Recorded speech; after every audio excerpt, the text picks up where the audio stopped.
The screams echoed through the sterile corridors of Arkham Asylum like the dying gasps of hope itself, muffled by reinforced steel and the weight of madness that permeated every brick of that cursed place. They carried a desperate quality that would have broken lesser men.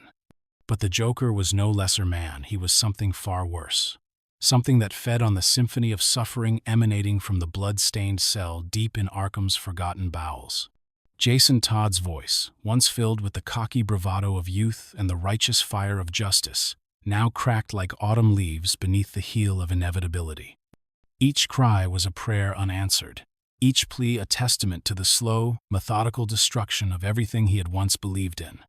The boy who had dared to wear the colors of Robin, who had stood beside the Dark Knight as a beacon of hope in Gotham's endless night, was being systematically unmade. The cell itself was a monument to cruelty, walls stained with the rust-colored evidence of months of torment, scratches carved deep into concrete, where fingernails had clawed desperately for purchase on sanity. A single bulb hung from the ceiling, its sickly yellow glow casting dancing shadows that seemed to writhe with malevolent life. In the corner, a cracked mirror reflected not the face of a hero, but the hollow eyes of the broken.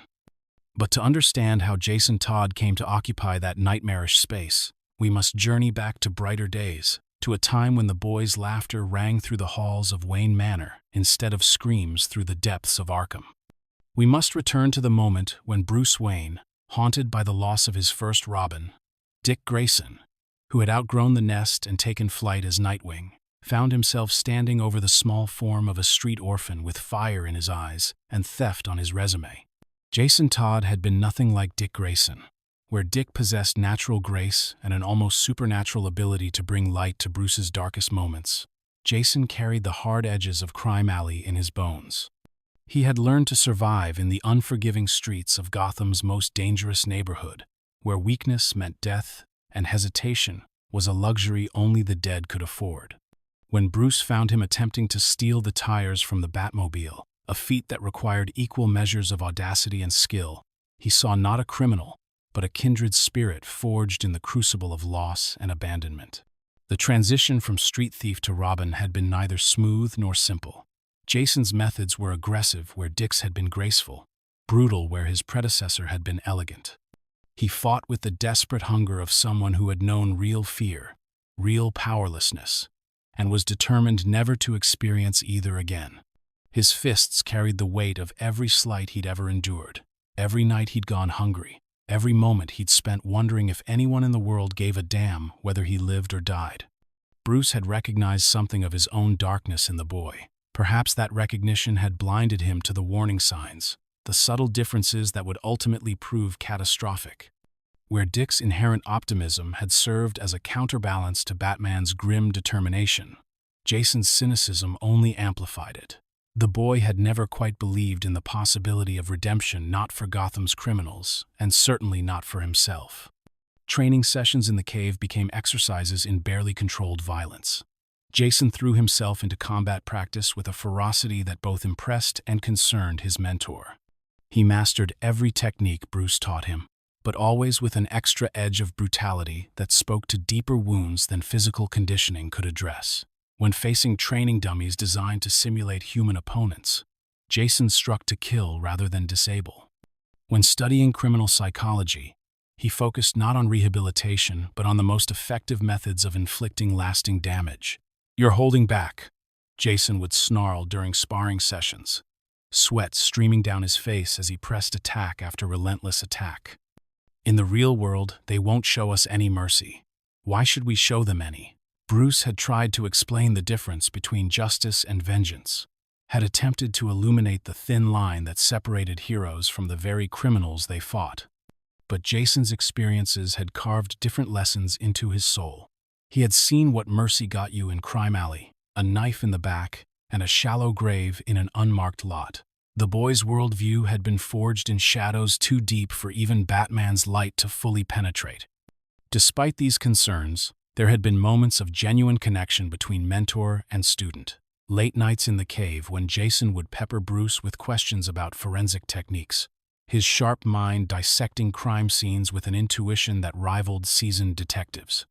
Quiet dinners at Wayne Manor when the boys' carefully constructed walls would slip, revealing glimpses of the frightened child beneath the hardened exterior.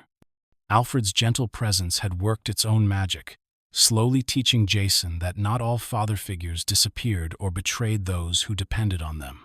For nearly 2 years, the partnership between Batman and the second Robin had functioned with reasonable success.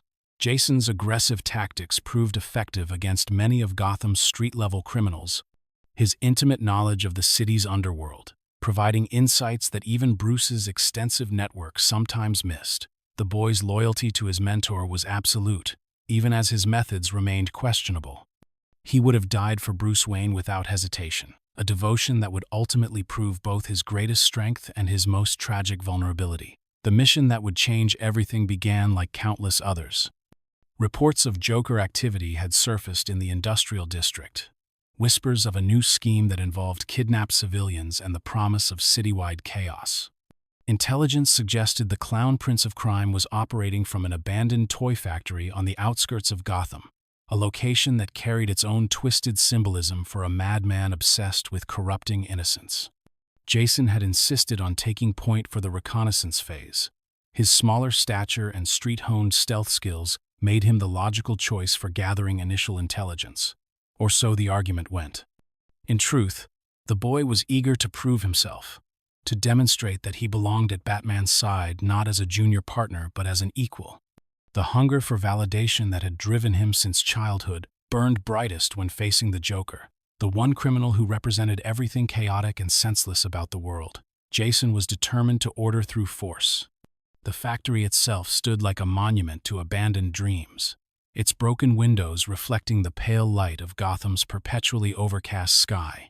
Decades of neglect had transformed what had once been a place of wonder into something far more sinister. Rusted playground equipment created twisted silhouettes in the gathering dusk, while weather-beaten dolls hung from loading dock chains like macabre wind chimes. The very air seemed poisoned with malevolent purpose. Jason's approach had been textbook perfect. Every lesson Bruce had taught him about stealth and observation applied with military precision. He documented guard positions, noted potential entry points, and began mapping the facility's layout with the methodical thoroughness his mentor had drilled into him. The boy's confidence grew with each successful infiltration point, each piece of intelligence gathered without detection. But the Joker was not like other criminals. Where most of Gotham's rogues operated according to some twisted but ultimately comprehensible logic, the Clown Prince of Crime existed in a realm beyond conventional reasoning. He did not simply plan crimes. He orchestrated elaborate performances designed to strip away the illusions of order and meaning that allowed civilized people to sleep at night. And for this particular performance, he had chosen his cast with diabolical care. The trap had been set months in advance, a web of false intelligence and carefully planted clues designed to draw Batman and his young partner to this exact place at this exact moment. Every piece of evidence Jason discovered, every guard position he noted, every potential weakness he identified, all of it was deliberate misdirection, breadcrumbs leading not to strategic advantage but to the slaughter. When the trap finally closed, it did so with the inexorable precision of a timepiece wound by madness itself. Jason found himself separated from Batman by what seemed like a minor tactical decision, the boy taking the upper levels while his mentor secured the ground floor. In reality, it was the moment the Joker had been orchestrating for months, the instant when the second Robin would find himself alone and vulnerable in the heart of enemy territory. The assault came from all directions simultaneously. Joker's thugs, hidden in positions Jason's reconnaissance had failed to detect, emerged like wolves, sensing wounded prey. The boy fought with desperate skill, his training serving him well in the initial moments of chaos. His fists found their targets with satisfying accuracy, and his tactical mind worked furiously to identify escape routes and defensive positions. But the numbers were overwhelming, and worse still, they had been specifically chosen and trained to counter Robin's particular fighting style. Every technique Bruce had taught the boy, every strength Jason had developed through months of brutal training, had been studied and prepared for. The thugs moved with coordinated precision that spoke to extensive preparation, their attacks designed not to kill quickly, but to exhaust and overwhelm. As Jason's strength began to flag, as his movements became sluggish with fatigue, and his breathing grew labored, the true horror of his situation began to dawn. This was not a random encounter, or even a carefully planned ambush. It was a performance, with himself cast in the role of victim. Somewhere in the shadows, he could hear the sound that would haunt his nightmares in the months to come. The Joker's laughter, high and manic and filled with anticipation. The final blow came not from fist or weapon, but from a small device that hissed as it released its contents into the air. Joker's knockout gas, refined through countless experiments on unwilling subjects, flooded Jason's respiratory system with chemical submission. His vision began to blur at the edges, his limbs growing heavy as lead. The last thing he saw before consciousness fled was a familiar purple suit, stepping from the shadows, white face split by a crimson grin that promised suffering beyond imagination. When Jason awoke, he was no longer in the abandoned toy factory. The cell that would become his entire world for the next year stretched before him, its blood-stained walls already bearing the evidence of previous occupants who had not survived their stay. Shackled to a chair that had been bolted to the floor with obvious permanence, the boy tested his bonds with growing desperation. The metal bit into his wrists with each struggle, drawing thin lines of blood that would be the first of countless wounds to come. Above him, speakers crackled to life with that horrible, familiar laughter.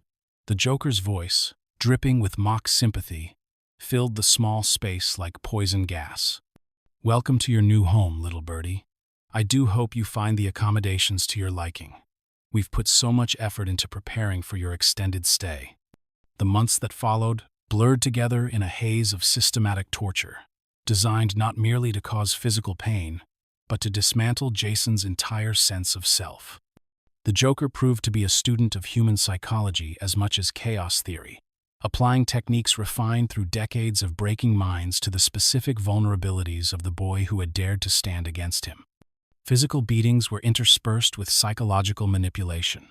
Recordings of Batman's voice, carefully edited to suggest abandonment and disappointment, played on endless loop. Fabricated evidence of Bruce Wayne moving on with his life, of Gotham functioning perfectly well without its second Robin, was presented with the meticulous attention to detail that only madness could inspire. But perhaps the cruelest torture of all was the waiting. Hours would pass in silence, allowing Jason to hope that rescue was coming, that Batman would burst through the door with righteous fury to reclaim his lost partner. Those hopes were systematically crushed as days became weeks, weeks became months, and no rescue came. Through it all, the Joker maintained his horrible cheer, treating each session of torment as a delightful game between old friends. He would arrive with new instruments of suffering, new psychological weapons designed to carve away another piece of Jason's identity. The boy's defiance, once absolute, began to crack under the relentless assault. "Where is he, little birdie?" The Joker would coo during the worst moments. "Where is your Dark Knight? Your protector? Your father figure? He's forgotten all about you, hasn't he? Moved on to more important things. More important people." Hope had. And in the depths of that blood-stained cell, as the cracked mirror reflected his broken form, and the Joker's laughter echoed off the walls, like the sound of sanity itself shattering, Jason Todd began to believe that perhaps the monster was right. Perhaps he had been abandoned. Perhaps he had never mattered at all. The boy who had once stood proudly beside Batman, who had worn the colors of Robin with fierce determination, stared into that cracked mirror and saw only emptiness looking back. His identity, forged in the fires of Crime Alley and tempered in the cave beneath Wayne Manor, lay in fragments around his feet, like the pieces of a puzzle that could never be reassembled. Behind him, the Joker's laughter continued its endless symphony of madness, the sound that would follow Jason Todd into whatever dark transformation awaited him in the shadows ahead. In the deepest recesses of Arkham Asylum, where even the guards feared to venture and the very stones seemed to whisper of horrors beyond human comprehension, the systematic destruction of Jason Todd's soul continued with the methodical precision of a master craftsman dismantling a beloved work of art. The Joker had elevated torture to the level of performance art, each session carefully choreographed to strip away another layer of the boy's carefully constructed identity. The clown prince of crime understood that true power lay not in the ability to inflict pain, but in the capacity to reshape reality itself. Physical wounds healed, bones mended, scars faded, but the damage to one's fundamental sense of self, once inflicted with sufficient skill and malice, could persist long after the body had recovered. This knowledge guided every moment of Jason's captivity, every carefully planned revelation designed to poison the boy's memories of better times. Time became meaningless in that windowless cell. The fluorescent bulb overhead flickered with irregular rhythm, sometimes staying dark for hours, other times blazing with intensity that made sleep impossible. Jason's circadian rhythms, disrupted by months of artificial illumination and deliberate deprivation, left him disoriented and vulnerable to suggestion. The Joker exploited this confusion with diabolical creativity, using the boy's exhaustion as a weapon against his own mind. "You know," the madman would say during his daily visits, his voice carrying the casual tone of someone discussing the weather rather than orchestrating psychological annihilation, "I've been thinking about your little partnership with the Bat. Such a touching story of mentorship and growth. A man haunted by his own tragic past, reaching out to save a boy from the very streets that claimed his own innocence." The Joker would pace the small cell as he spoke, his movements precise despite their apparent randomness. Every gesture was calculated to maintain Jason's attention while simultaneously reinforcing the prisoner's helplessness. The boy, still shackled to his chair, could only watch as his tormentor transformed the cramped space into a stage for his monologues. "But here's what I find so fascinating about your particular tragedy, little birdie," the Joker continued, his painted smile never wavering. "You were never really chosen, were you? Not like the first one. Dick Grayson now, there was a Robin worth saving. Natural athlete, born performer, the kind of son any man would be proud to call his own." These words, delivered with surgical precision, found their mark in the deepest insecurities Jason had carried since childhood. The boy had always known he was different from his predecessor, had always struggled with the feeling that he was somehow less worthy of the Robin mantle. The Joker sensed these wounds with the instinct of a predator, probing them with relentless curiosity. "You, on the other hand," the madman mused, producing a thick file folder from within his purple jacket, "were more of a consolation prize, a replacement, a poor substitute for what Batman had lost." The folder contained photocopies of newspaper clippings, police reports, and what appeared to be pages from Bruce Wayne's own personal files. The Joker spread these documents across a small table, arranging them with the care of a scholar preparing a presentation. Each piece of paper told a part of Jason's story, but viewed through the lens of the Joker's twisted interpretation. "Look at this," the Joker said, holding up a police report from Jason's time on the streets. "Petty theft, breaking and entering, assault on a convenience store clerk. What a delightful little criminal you were. No wonder Batman was drawn to you. He does so love his projects, doesn't he? The more broken the toy, the more satisfaction he gets from the attempted repair." Jason wanted to protest, to defend the man who had saved him from a life of crime and desperation. But months of captivity had weakened his resolve, and the Joker's words carried a terrible ring of plausibility. Had Bruce Wayne really seen him as a son, or merely as another case to be solved, another wrong to be righted through application of wealth and will? The psychological assault continued for hours, with the Joker weaving a narrative of manipulation and exploitation that reframed every positive memory Jason held of his time as Robin. Training sessions became exercises in control rather than preparation. Acts of fatherly affection were revealed as calculated moves designed to ensure loyalty. Even Alfred's kindness was presented as mere performance, the dutiful servant playing his role in Bruce Wayne's elaborate fiction.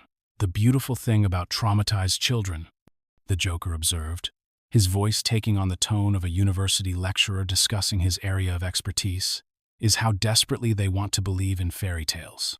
A loving father figure, a chance at heroism, a purpose greater than mere survival. These fantasies are so seductive that they'll accept almost any evidence that supports them, while ignoring mountains of contradictory data."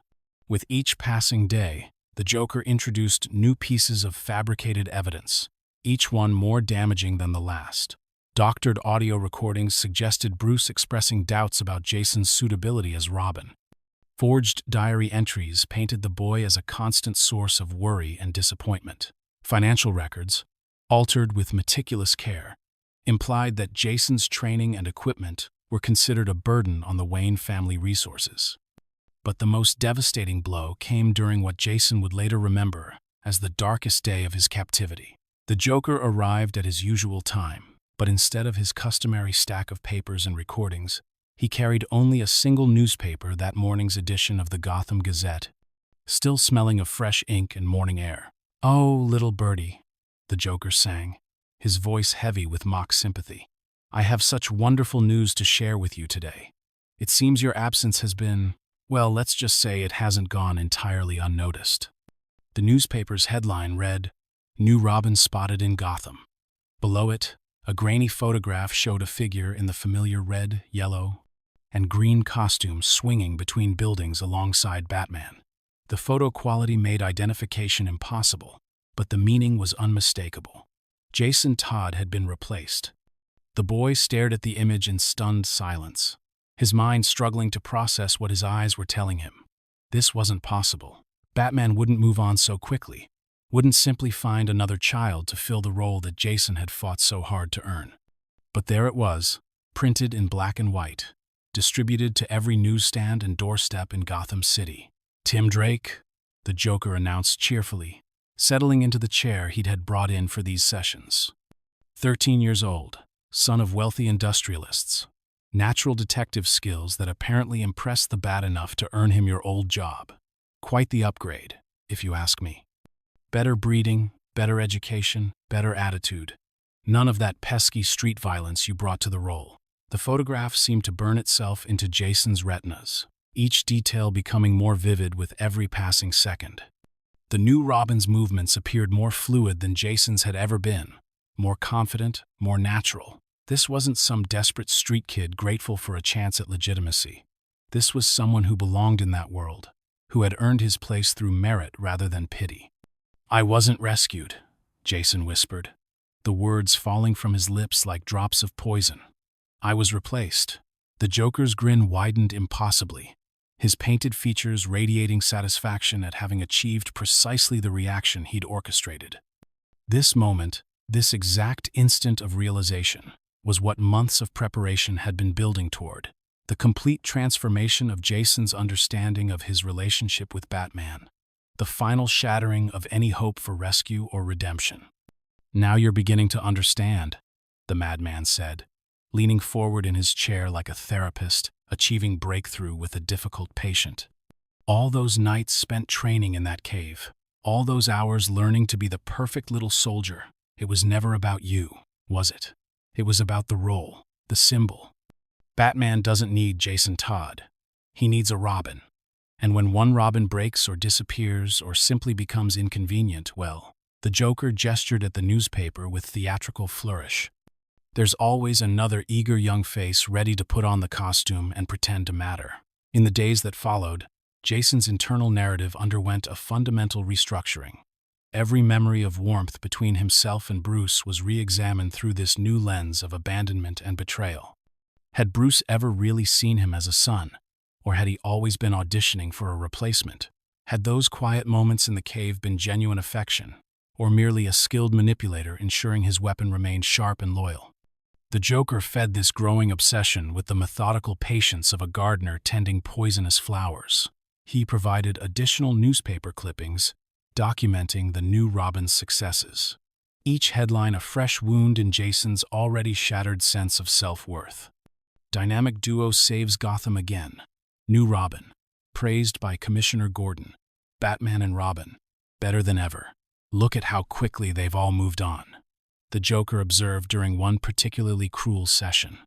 "Commissioner Gordon, the other heroes, even the criminals, they've all accepted your replacement without question. It's as if Jason Todd never existed at all, as if you were just a placeholder, keeping the spot warm until someone more suitable came along." The boy's resistance, once absolute in its defiance, began to crumble under the weight of this manufactured evidence. Sleep became elusive, haunted by dreams where he watched his replacement from the shadows, always on the outside of the warmth and acceptance he'd once believed was his by right. Waking hours brought no relief, only the constant replay of the Joker's carefully constructed narrative of abandonment and irrelevance. Physical torture continued alongside the psychological assault, but Jason found himself almost welcoming the pain as a distraction from the anguish in his mind. Broken bones would heal. Shattered trust might never recover. The Joker understood this hierarchy of suffering and adjusted his methods accordingly, using physical pain as punctuation in his larger symphony of mental destruction. "The truly beautiful thing about your situation," the madman mused during one late-night session, his voice barely audible above the constant drip of water from a broken pipe somewhere in the walls, "is that even if you were to escape, which you won't, even if you were to somehow make your way back to your beloved Batman, what would you find? A man who has moved on, a family that has forgotten you, a world that functions perfectly well without Jason Todd." The Joker produced a crowbar from somewhere within his jacket, the metal surface scarred with rust and previous use. He hefted it thoughtfully, testing its weight with the appreciation of a craftsman examining a favored tool. "This little beauty has quite a history," he said, his voice taking on the reverent tone usually reserved for religious artifacts. "It's been with me through so many memorable moments, so many delightful encounters, with heroes who thought themselves unbreakable. Would you like to add your story to its legacy?" The beatings that followed were methodical in their brutality, each blow calculated to inflict maximum pain while avoiding fatal damage. The Joker had learned through experience exactly how much punishment the human body could endure before shutting down permanently, and he approached that limit with the precision of a surgeon. But even as the crowbar painted fresh bruises across Jason's battered form, the physical assault paled in comparison to the psychological warfare being waged against his soul. With each impact, the Joker would offer commentary on the boy's worthlessness, his expendability, his complete failure to matter to anyone who had ever claimed to care about him. "This is what happens to broken toys," the madman explained between strikes, his voice maintaining that horrible cheerfulness even as he orchestrated suffering. "Eventually, they're discarded in favor of newer models, better models, models that don't come pre-damaged from the streets." The days blurred together in a haze of pain and despair, punctuated by moments of devastating clarity, when the full scope of Jason's situation would crash down upon him like a physical weight. He had been a fool to believe in fairy tales, a child desperate enough to mistake manipulation for love, exploitation for family. The Joker's narrative began to feel not just plausible but inevitable, of course. Bruce Wayne had moved on. Of course the world had forgotten him. Of course he had never really mattered at all. The final psychological blow came exactly 1 year after Jason's capture, delivered with the timing of a master showman who understood the power of anniversary symbolism. The Joker arrived carrying a birthday cake, complete with candles and frosting, singing an off-key version of Happy Birthday that transformed the innocent tune into something nightmarish. "Happy birthday, dear Jason," the madman crooned, setting the cake down on the table beside the chair that had become Jason's entire world. 16 years old today. Such a milestone. Of course, I doubt anyone else remembers what day it is, but that's what friends are for, isn't it? The cake itself was a masterpiece of twisted symbolism, red, yellow, and green frosting arranged to mimic Robin's costume, with 16 candles shaped like tiny crowbars. The Joker lit each one with theatrical ceremony, his face illuminated by the dancing flames like a demon from the deepest pit of hell. "Make a wish, little birdie," he instructed, his painted smile reflecting the candlelight in ways that seemed to make it move and shift on its own. "Though I suppose we both know what you'd wish for. You'd wish for Batman to come crashing through that door, wouldn't you? You'd wish for rescue, for redemption, for some sign that you matter enough to save." Jason stared at the candles, their light hypnotic in the dim cell. For a moment, he allowed himself to imagine it. Bruce Wayne discovering his location, the familiar silhouette dropping through the ceiling, the sound of his tormentor finally meeting justice. The fantasy was so vivid he could almost hear the crash of breaking glass, almost see the cape billowing in righteous fury. But reality reasserted itself with crushing finality. No rescue was coming. No one was looking. The world had moved on without him, and perhaps it was better off for his absence. "Go on," the Joker urged, his voice dropping to a whisper that somehow carried more menace than any scream. "Blow out the candles. Make your wish. Let's see if birthday magic works any better than prayer." Jason leaned forward and extinguished the flames with a single breath. Darkness reclaimed the cell, broken only by the emergency lighting that cast everything in sickly red shadows. In that moment, something fundamental shifted within the boy's psyche, not breaking but transforming, like coal compressed into diamond under unimaginable pressure. The Joker began to laugh, that horrible sound echoing off the walls with renewed vigor. But for the first time in months, Jason found himself immune to its psychological impact. A new understanding had crystallized in his mind, born from the ashes of his former identity. If he had been abandoned, if he had been replaced, if he truly didn't matter to the people who had claimed to love him, then perhaps it was time to stop caring what they thought. Perhaps it was time to stop being the victim in this scenario and start considering other roles he might play. The boy who had been Jason Todd's street orphan, hopeful Robin, devoted son, died in that moment, extinguished as surely as the birthday candles. What remained was something harder, colder, forged in the crucible of betrayal and tempered by the fire of rage. The Joker had sought to break him, to reduce him to nothing but pain and despair. Instead, he had created something new, something dangerous, something that would remember every moment of this year-long nightmare and use it as fuel for purposes the Clown Prince of Crime could never have imagined. "Thank you," Jason said quietly, his voice carrying a new quality that made the Joker's laughter falter for just an instant. "For showing me the truth. For teaching me exactly how much I can endure. For proving that the only person I can ever really count on is myself." The madman recovered quickly, his grin returning to full intensity. "Oh, you're quite welcome, little birdie. Though I do hope you're not getting any ideas about leaving us. We've grown so close over the past year, and I'd hate for our friendship to end just when things are getting interesting." But even as the Joker spoke, Jason was already planning. His bonds, tested daily for months, had developed microscopic weaknesses that patient effort might exploit. Guard rotations followed predictable patterns that could be memorized and anticipated. The cell door, ancient and corroded, might yield to the right combination of force and leverage. Most importantly, he now understood something the Joker had inadvertently taught him through months of psychological manipulation: the power of narrative. The madman had rewritten Jason's story, transforming him from hero to victim through careful application of selective evidence and strategic revelation.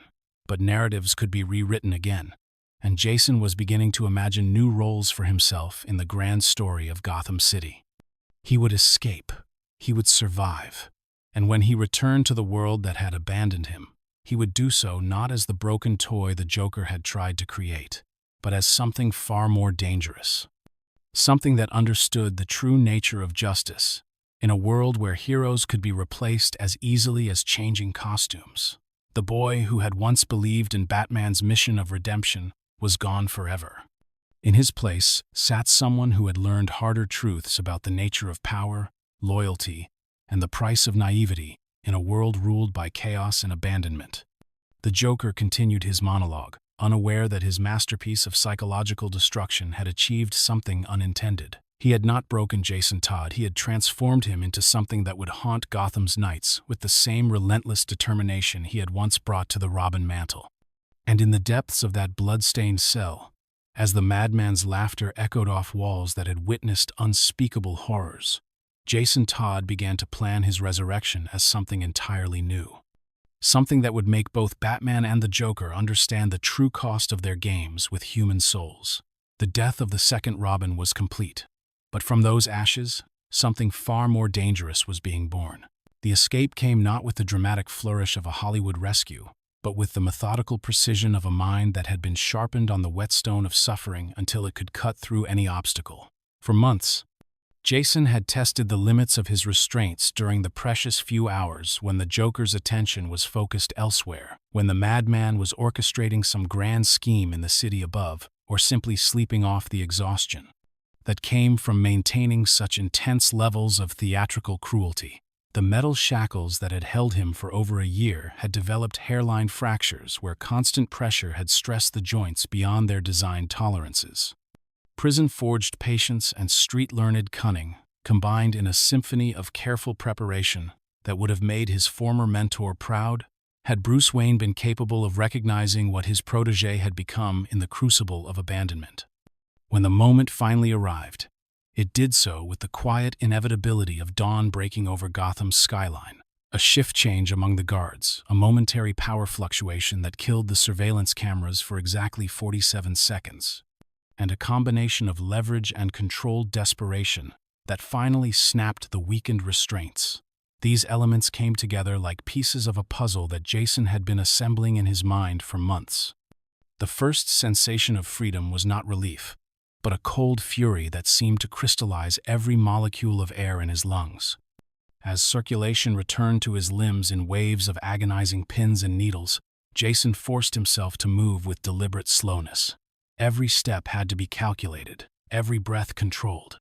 The body that had endured months of systematic abuse responded with surprising efficiency, muscle memory, and survival instincts overriding the damage that should have left him broken.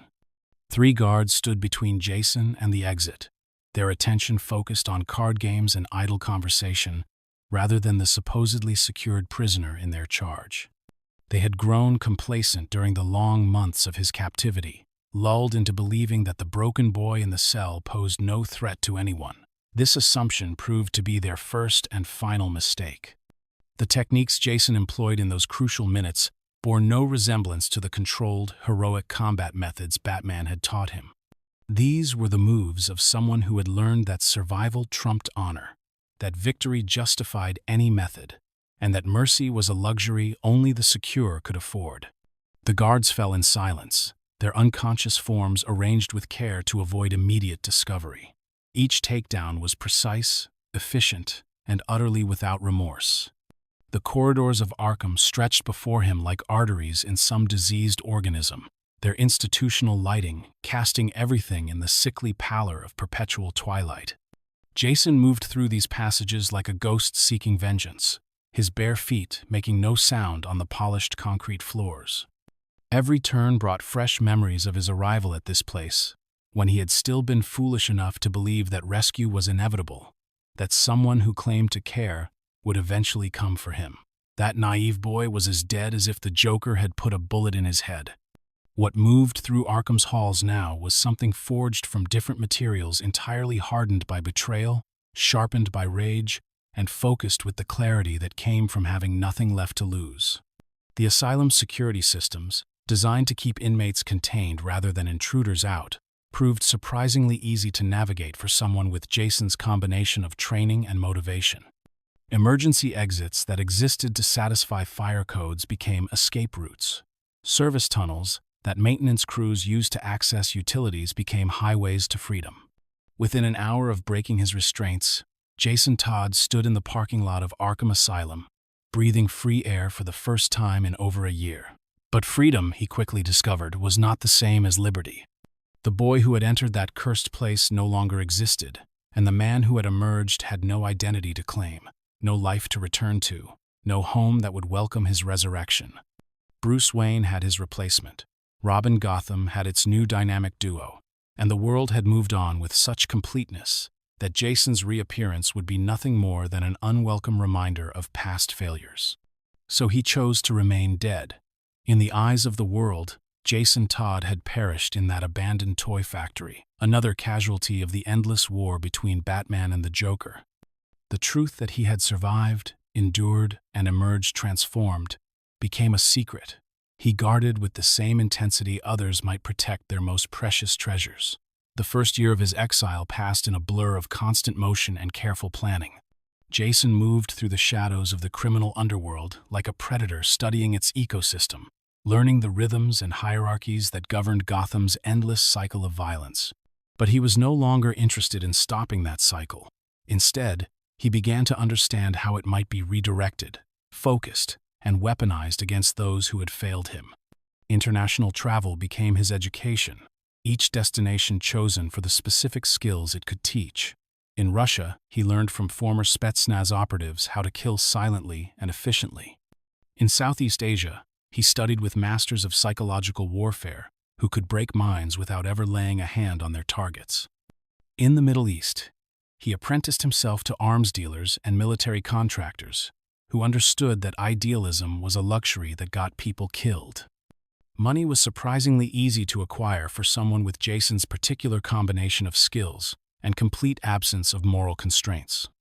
The criminal underworld was filled with opportunities for a ghost who could move unseen, strike without warning, and disappear before consequences could manifest. Bank accounts in untraceable locations began to swell, with funds liberated from those who had acquired them through violence and exploitation. But Jason was not building wealth for its own sake. Every dollar was a tool, every connection a weapon, every skill a step closer to the grand design that was taking shape in his mind, like a masterpiece painted in shadows and revenge. He was preparing for something unprecedented in Gotham's long history of masked vigilantes and costumed criminals, a reckoning that would force Batman to confront the true cost of his methods and the price of his failures. The transformation from broken victim to hardened operative took 3 years to complete, but the metamorphosis went deeper than mere physical conditioning or tactical training. Jason's entire worldview had been reconstructed from first principles, built on foundations of pragmatism rather than idealism, powered by fury rather than hope. Where Batman sought to redeem Gotham's criminals, Jason understood that some people were beyond salvation.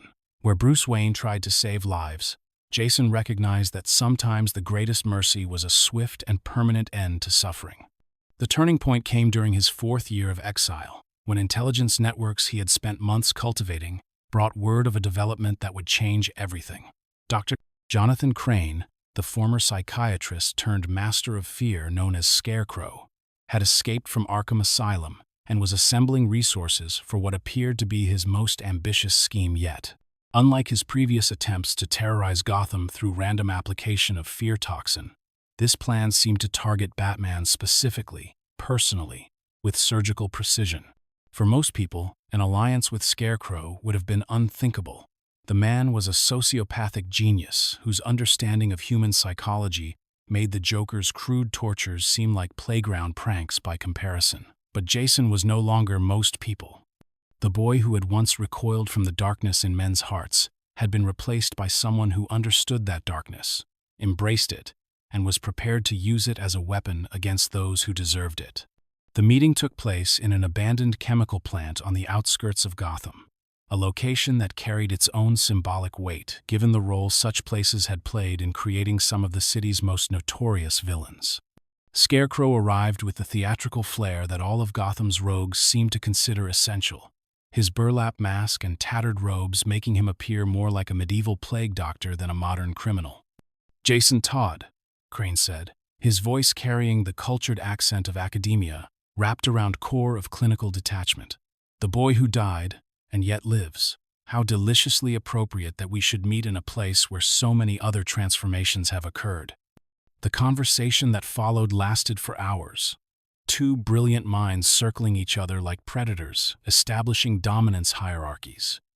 Scarecrow outlined his plan with the precision of a scientist describing experimental methodology, a coordinated assault on Batman's psychological weaknesses, designed not to kill but to break, to reduce the Dark Knight to the same state of helpless terror that had claimed so many of his victims.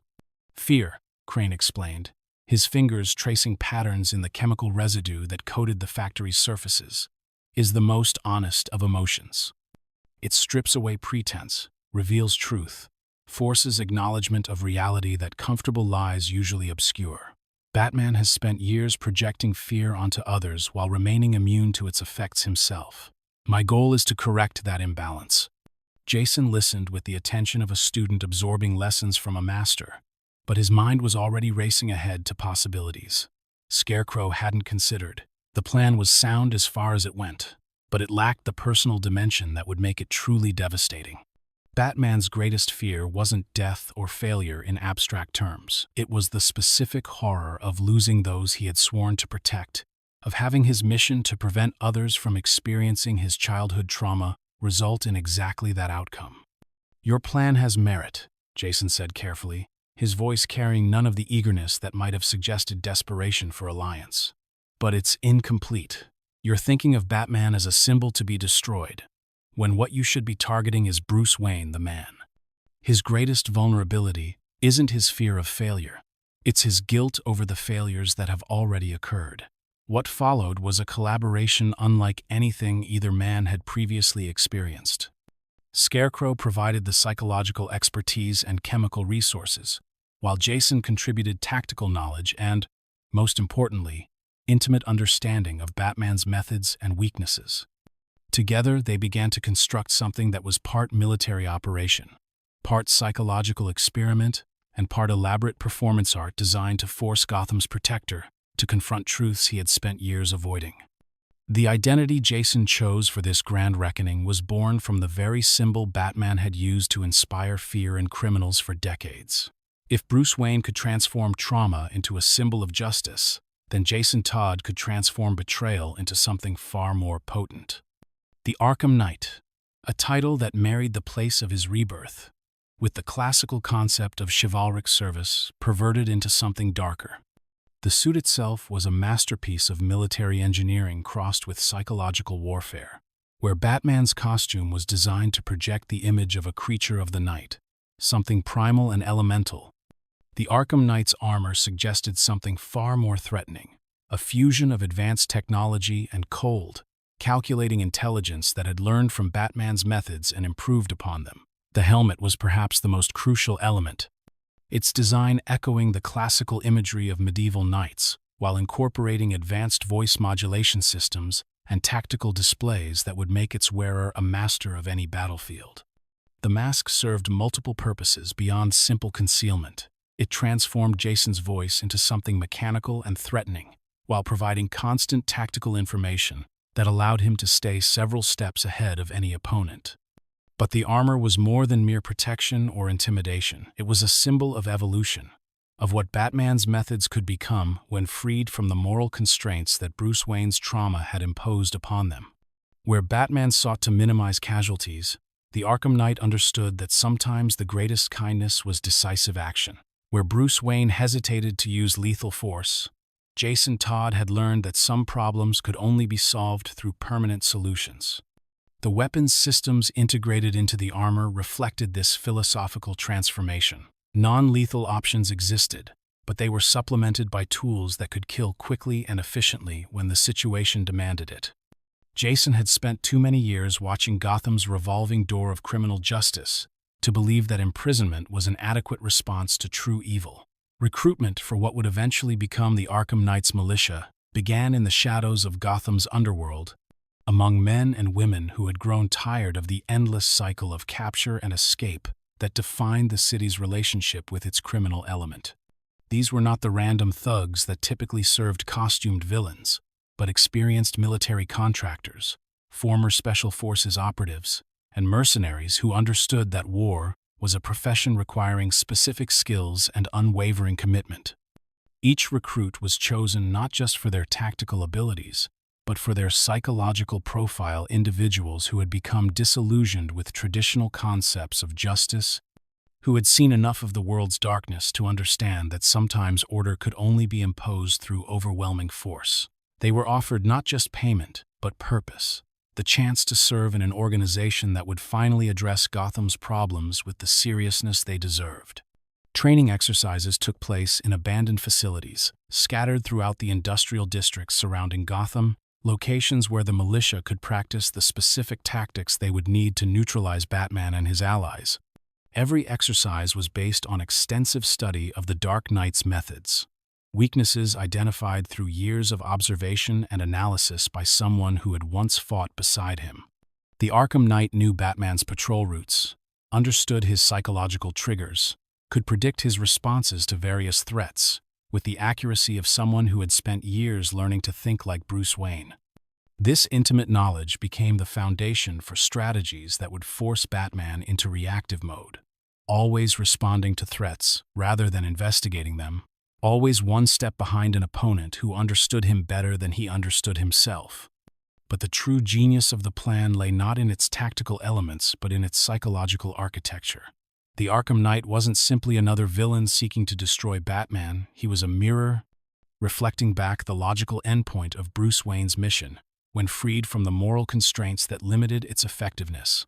Every action taken by the militia, every strategic decision made by their commander, would force Batman to confront uncomfortable questions about his own methods and their ultimate consequences. The symbolic appropriation of Arkham itself was perhaps the cruelest element of the entire scheme. That cursed place had served as Gotham's repository for madness, the location where society's broken members were contained rather than healed. By claiming its name and legacy, the Arkham Knight was making a statement about Batman's entire approach to crime fighting, that his methods had succeeded only in creating a permanent class of institutionalized criminals who would never be truly reformed. The irony was not lost on Jason that he was planning to use Arkham's reputation as a weapon against the man who had failed to rescue him from its depths. Every mention of the name would serve as a reminder of Bruce Wayne's greatest failure, the boy he had trained and lost and replaced without ever truly mourning. As preparations for the final phase of the plan moved toward completion, Jason found himself standing on a rooftop overlooking Gotham City for the first time in nearly 5 years. The skyline hadn't changed much. In his absence, the same mixture of Gothic architecture and modern steel reaching toward clouds that seemed perpetually on the verge of unleashing rain. But his perspective on the city had been transformed utterly. Where he had once seen a place worth protecting, he now saw a system in need of correction. Where Batman saw criminals who might be redeemed, the Arkham Knight saw problems requiring permanent solutions. Where Bruce Wayne clung to idealistic hopes for Gotham's future, Jason Todd had embraced the pragmatic realities of what that future would actually require. The boy who had once stood on similar rooftops filled with hope and determination was as dead as if he had never drawn breath. In his place stood something harder, colder, infinitely more dangerous, a dark reflection of everything Batman claimed to represent, purified through suffering into something that might actually succeed where Bruce Wayne's methods had failed. Soon, Gotham would understand the difference. Soon, Batman would be forced to confront the monster his failures had created. And soon, the world would witness the rise of something unprecedented in the annals of superhero mythology, a villain who had once been a hero, who understood heroism's weaknesses from the inside and who was prepared to use that knowledge to achieve what traditional villainy never could. The Arkham Knight's war on Batman was about to begin, and Jason Todd intended to win it. The cat-and-mouse game that followed Batman's realization of the Arkham Knight's true identity unfolded across Gotham, like a lethal chess match played by grandmasters who knew each other's strategies with intimate precision. Every move Batman made was anticipated, every counter-move neutralized before it could achieve its objective. The Dark Knight found himself in the unprecedented position of being perpetually reactive, always responding to threats rather than investigating their source, always one step behind an opponent who seemed to read his thoughts before he could fully form them. The psychological toll of fighting someone who had once stood beside him as family proved far more devastating than any physical challenge Batman had previously faced. Each tactical decision carried emotional weight that threatened to paralyze his usually precise decision-making process. How do you fight someone whose training you supervised, whose weaknesses you helped overcome, whose pain you failed to prevent? How do you apply lethal techniques against someone you had once tucked into bed, bandaged after training accidents, and comforted through nightmares? Jason, operating from mobile command centers that shifted location every few hours, watched Batman's deteriorating effectiveness with satisfaction that carried undertones of something deeper and more complex than simple revenge. Through surveillance networks that had been positioned throughout Gotham over months of careful preparation, he could observe Bruce Wayne struggling with conflicts that went far beyond tactical considerations. "He's making mistakes," reported one of the militia's intelligence analysts, a former NSA operative who had grown disillusioned with government work and found purpose in the Arkham Knight's more straightforward mission parameters. Response times are increasing, decision-making is becoming erratic, and he's taking unnecessary risks that suggest emotional compromise. The Arkham Knight nodded from behind his intimidating helmet, voice modulation systems rendering his response mechanically neutral.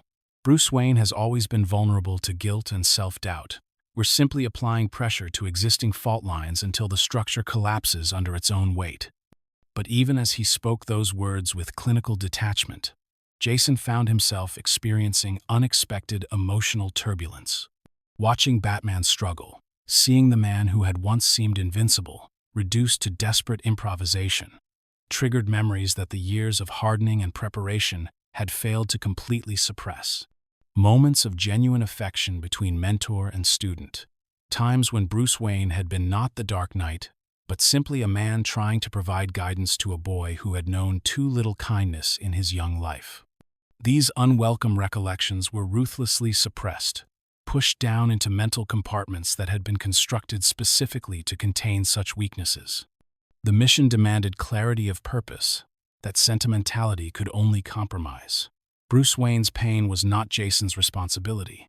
It was the natural consequence of choices made years ago. Decisions that had prioritized the symbol of Batman over the welfare of the individual who had worn the Robin costume. The escalation in their deadly game came when Jason decided to make the conflict more personal, to force Batman into a situation that would strip away the tactical considerations and reduce their confrontation to its emotional core. The target he chose was Commissioner James Gordon, a man who represented everything good about law enforcement in a city where corruption had long been the norm. Gordon's capture was orchestrated with the same military precision that had characterized every aspect of the militia's operations. The commissioner was taken not from police headquarters, where security measures might have provided some protection, but during a carefully arranged meeting at a location that should have been secure. The trap was baited with intelligence, suggesting a potential weakness in the militia's communication network, information that would be impossible for Gordon to ignore, given his desperate need to coordinate some kind of response to the ongoing crisis. The abandoned warehouse where the meeting was supposed to take place had been transformed into a killing ground designed to demonstrate the futility of conventional law enforcement against properly trained military operators. When Gordon arrived with a small team of his most trusted officers, they found themselves facing opponents who moved with coordination that spoke to years of shared combat experience. The engagement lasted less than 10 minutes, but those minutes contained enough tactical lessons to fill a semester at any military academy. The militia forces used suppressive fire to control movement, employed smoke grenades to eliminate visual advantage, and coordinated their assault with timing that allowed no opportunity for organized resistance. When the smoke cleared, Commissioner Gordon found himself zip-tied to a chair in what had once been the warehouse's main office. His officers unconscious but alive, their weapons and equipment confiscated with professional thoroughness. "Commissioner Gordon," the Arkham Knight said as he emerged from the shadows like something from Batman's worst nightmares. "I apologize for the dramatic circumstances of our meeting, but subtlety has never been one of your city's strong suits." Gordon, despite his vulnerable position, maintained the dignity that had made him one of the few authority figures in Gotham who commanded universal respect. "I don't know who you are or what you want, but kidnapping a police officer is going to bring down more heat than you can handle." The laugh that emerged from the Arkham Knight's voice modulation system carried no humor, only bitter acknowledgement of ironic circumstances. "Heat from whom, Commissioner? The federal government that's been content to let Gotham fester in its own corruption for decades? The state authorities who wash their hands of your city's problems the moment they cross county lines? Or perhaps you're counting on Batman to rescue you, the way he rescued his previous partners?" The reference to Batman's track record with sidekicks was delivered with surgical precision, designed to wound both the intended recipient and anyone who might be listening. Jason knew that Bruce Wayne monitored police communications religiously, that any conversation involving Commissioner Gordon would be intercepted and analyzed for intelligence value. This entire scenario was as much a message to Batman as it was an operational necessity. "What do you want?" Gordon asked, his experienced interrogator's instincts recognizing that his captor was more interested in conversation than immediate violence. "I want Batman to understand what it feels like to fail someone who trusted him," the Arkham Knight replied, his modulated voice carrying undertones of emotion that the electronic filtering couldn't completely disguise. "I want him to experience the helplessness of watching someone he cares about suffer while being unable to prevent it. I want him to confront the reality that his methods create more victims than they save."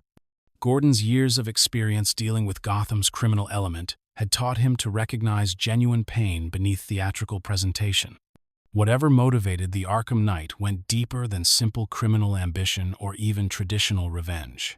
This was personal in ways that suggested intimate knowledge of Batman's history and psychology. "You sound like someone who knows him well," Gordon observed, his voice carefully neutral. "Someone who's been hurt by him personally." The Arkham Knight was silent for several moments, and Gordon got the impression that beneath the intimidating armor, someone was struggling with internal conflicts. When the response finally came, it carried weight that made the commissioner understand he was dealing with something far more complex than another costumed criminal. "I was someone who believed in him once. Someone who thought that standing beside Batman meant something more than just being a convenient tool in his war against crime. Someone who discovered that loyalty and sacrifice mean nothing when weighed against the symbol's continued existence." The conversation was interrupted by proximity alarms indicating approaching aircraft. Through the warehouse's broken skylights, the distinctive silhouette of the Batwing became visible against Gotham's perpetually overcast sky. Batman had found them with the inevitability of a force of nature, drawn by the combination of his concern for Gordon and his need to confront the truth about his former partner's identity. "Right on schedule," the Arkham Knight murmured, checking tactical displays that showed the building's perimeter being surrounded by militia forces, positioned specifically to channel Batman's approach. "He's nothing if not predictable when people he cares about are threatened." The Dark Knight's infiltration of the warehouse demonstrated skills that had been honed through decades of similar operations. But Jason's intimate knowledge of those skills allowed him to anticipate every move. Motion sensors tracked Batman's progress through the building's lower levels, while strategically placed obstacles forced him to follow routes that led inevitably toward the confrontation that had been orchestrated with theatrical precision. When Batman finally reached the office where Gordon was being held, he found himself facing an opponent whose very presence seemed to mock everything he had fought to achieve.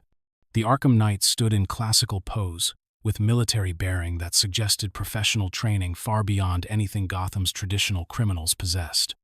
But more disturbing than the stranger's obvious competence was the nagging sense of familiarity that Bruce Wayne couldn't quite identify. "Let him go," Batman said, his voice carrying the authority that had cowed criminals for decades. "Whatever grievance you have is with me." "Oh, but that's where you're wrong," the Arkham Knight replied, his modulated voice carrying amusement that felt genuinely cruel. "My grievance isn't with Batman, the symbol. It's with Bruce Wayne, the man.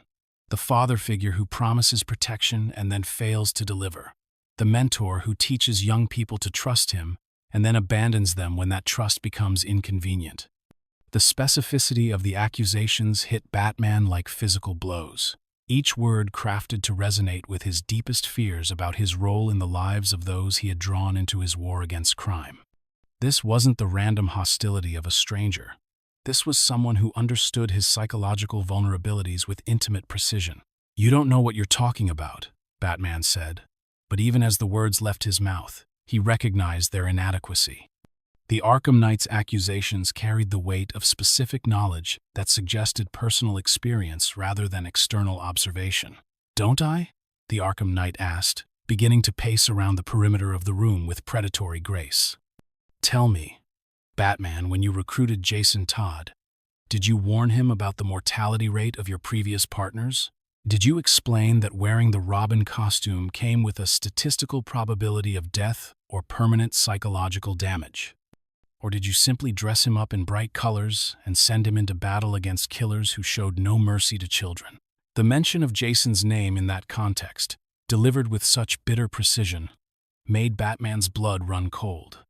Only a handful of people knew the specific details of how the second Robin had been recruited, and most of them would never use that knowledge as a weapon.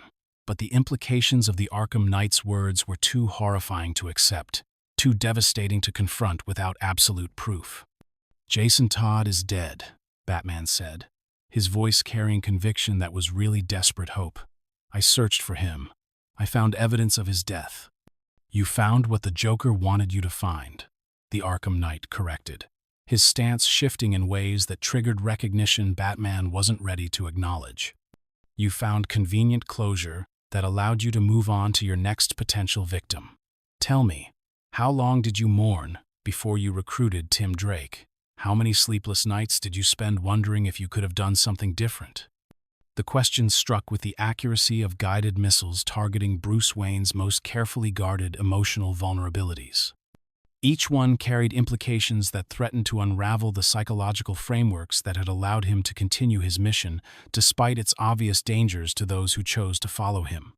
Commissioner Gordon, watching this exchange from his unwilling vantage point, began to understand that he was witnessing something far more complex than a simple hostage situation. The dynamic between Batman and the Arkham Knight carried undertones of family dysfunction, of relationships severed by trauma and misunderstanding. Whatever history existed between these two men went far deeper than the typical hero-villain dynamic that characterized most of Gotham's conflicts. The confrontation escalated when the Arkham Knight made a tactical decision that forced Batman into closer combat range.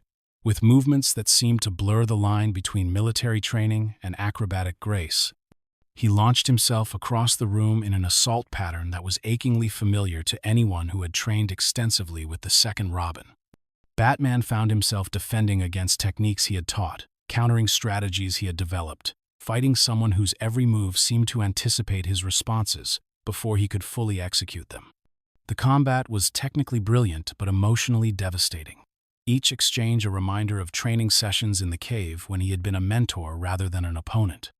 But it was during one particular sequence, a combination of strikes and counters, that had been Jason Todd's signature move during his tenure as Robin, that Batman's emotional defenses finally cracked.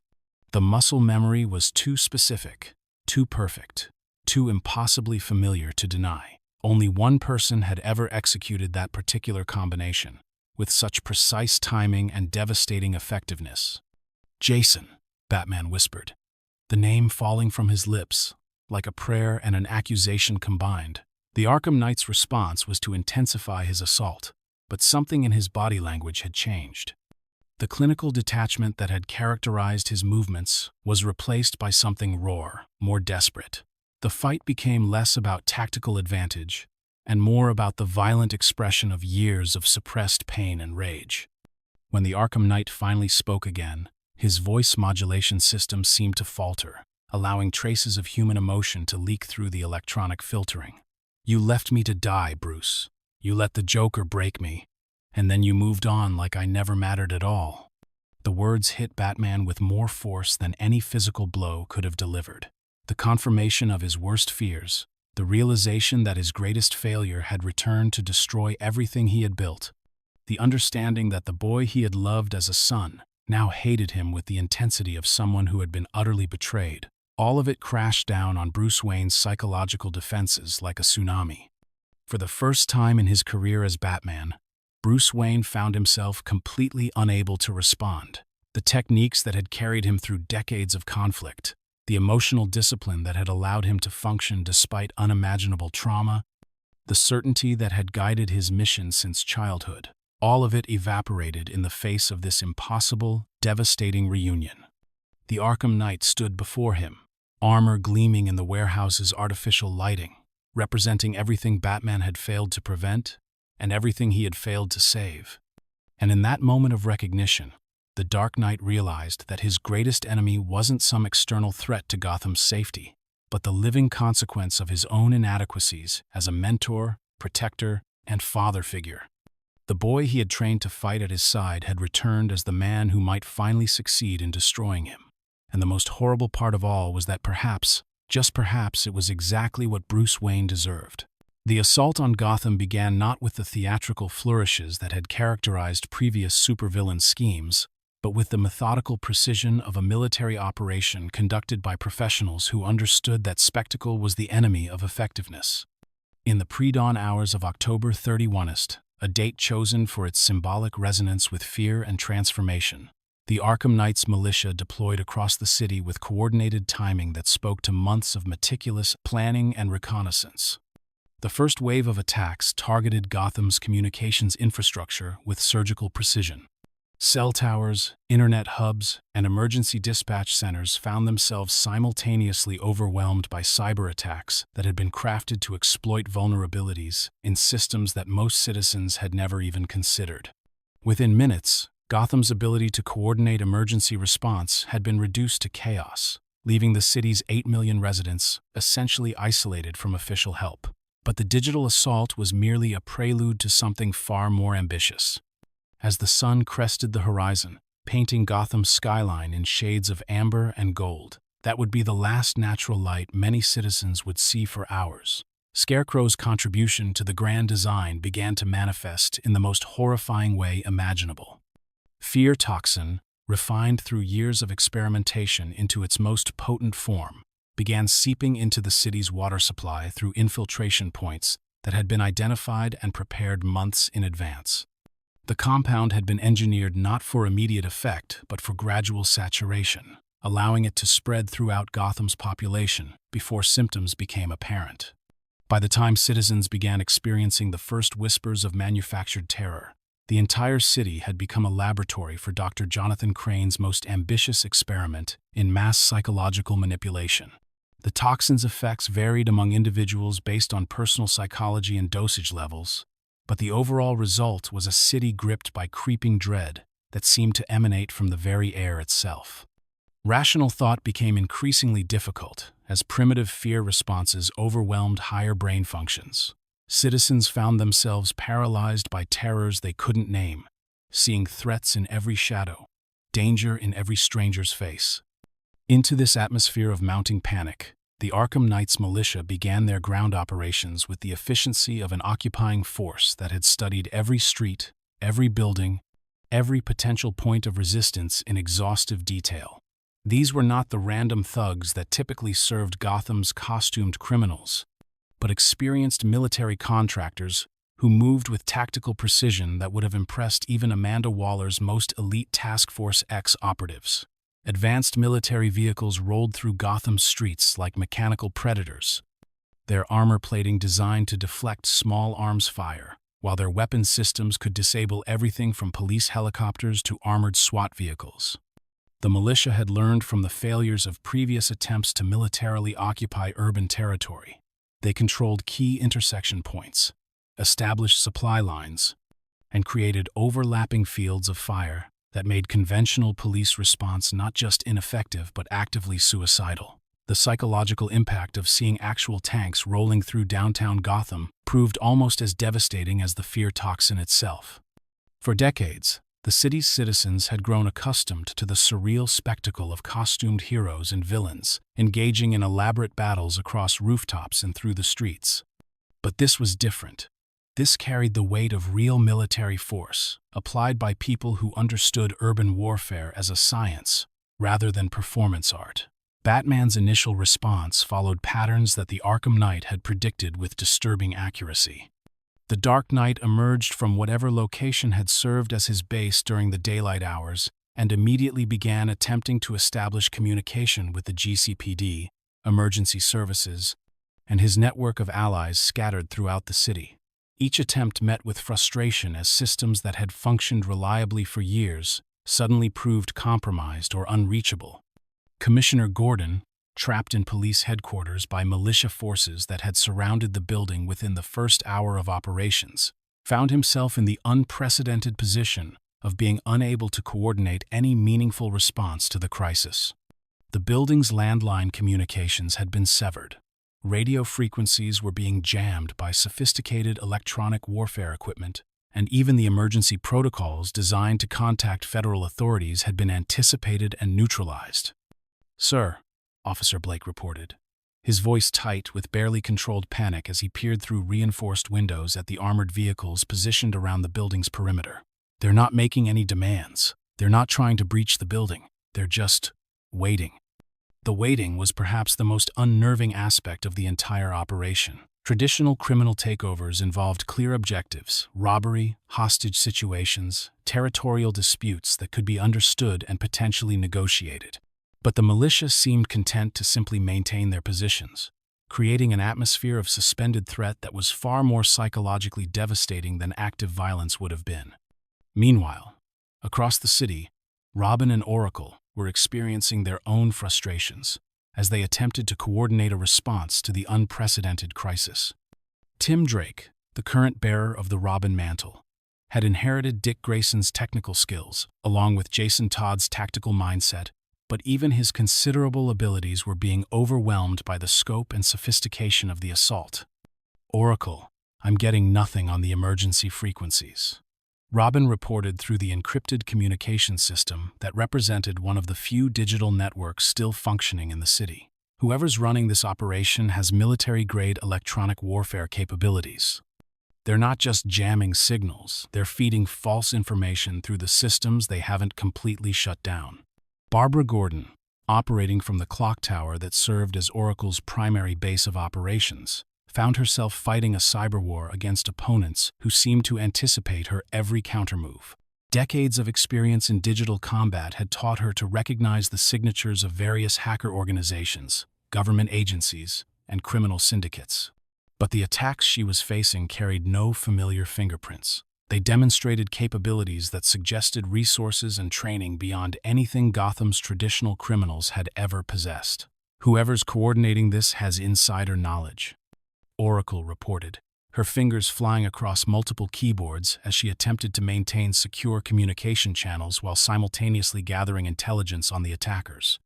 They know our protocols, our backup systems, our emergency procedures. This isn't random, this is someone who studied us. The revelation sent chills through the small network of heroes who were still able to communicate. For years, Batman's methods had relied on superior intelligence, technological advantage, and intimate knowledge of Gotham's criminal underworld. The idea that someone had turned those same advantages against them represented a fundamental shift in the balance of power that none of them had prepared for. As the day progressed, the true scope of the militia's tactical sophistication became apparent through a series of precisely coordinated strikes against targets that most Gothamites didn't even know existed. Wayne Enterprises' research facilities found themselves simultaneously assaulted by teams that seemed to know exactly which laboratories contained the most sensitive projects. The Batcave's hidden entrances were probed by reconnaissance drones that suggested someone had spent considerable time mapping Batman's secret infrastructure. Most disturbing of all were the attacks on locations that held particular emotional significance for Bruce Wayne. The alley where his parents had been murdered was occupied by militia forces who established a checkpoint that forced every passerby to confront the site of Gotham's most famous tragedy. The abandoned toy factory where Jason Todd had supposedly died became a forward operating base, its significance lost on no one who understood Batman's personal history. The psychological warfare being conducted against Batman personally became apparent through these symbolic choices. This wasn't random terrorism or even calculated crime. This was someone with intimate knowledge of Bruce Wayne's traumas, using that knowledge as a weapon against him. Every tactical decision seemed designed not just to achieve military objectives, but to force Batman to relive his greatest failures and most painful memories. The Arkham Knight himself remained a mystery through the first 12 hours of operations, his presence felt but never directly observed. Communications intercepts suggested a commanding officer who spoke with calm authority, someone who understood military terminology and tactical concepts at a level that indicated extensive training and experience. But voice modulation made identification impossible, and the few visual contacts reported by Batman's reconnaissance efforts showed only armored figures whose equipment obscured all identifying characteristics. Oracle, I need everything you can find on military contractors operating in the region. Batman's voice crackled through the communication system, his tone carrying an edge of frustration that his allies had rarely heard. Cross-reference with anyone who might have access to this level of equipment and training. Check federal databases, international arms dealers, private military companies someone's supplying this operation. But even as Oracle began her search, both she and Batman suspected they were looking in the wrong direction. The level of personal knowledge being demonstrated by the militia's leadership suggested someone with direct access to Batman's methods and history. The list of individuals who possessed such information was disturbingly short, and most of them were either dead, trusted allies, or currently accounted for in other locations. The breakthrough came during what should have been a routine reconnaissance mission. Robin, attempting to gather intelligence on militia positions in the financial district, found himself observing a coordinated assault on a Wayne Enterprises subsidiary that specialized in advanced materials research. The attack itself was textbook urban warfare suppression of security forces, controlled demolitions to breach hardened barriers, and extraction of specific personnel and materials rather than random destruction. But as Robin watched through high-powered binoculars from a concealed position 3 blocks away, he caught sight of something that made his blood run cold. One of the armored figures directing the operation moved with a distinctive gait, a particular way of favoring his left side that was achingly familiar. The fighting style demonstrated during a brief engagement with building security showed techniques that Robin had seen before, muscle memory patterns that belonged to someone he had thought was dead. "Oracle," Robin whispered into his communicator, his voice barely audible even through the encryption. "I need you to pull up everything we have on Jason Todd's training records. Movement patterns, fighting styles, injury reports, everything."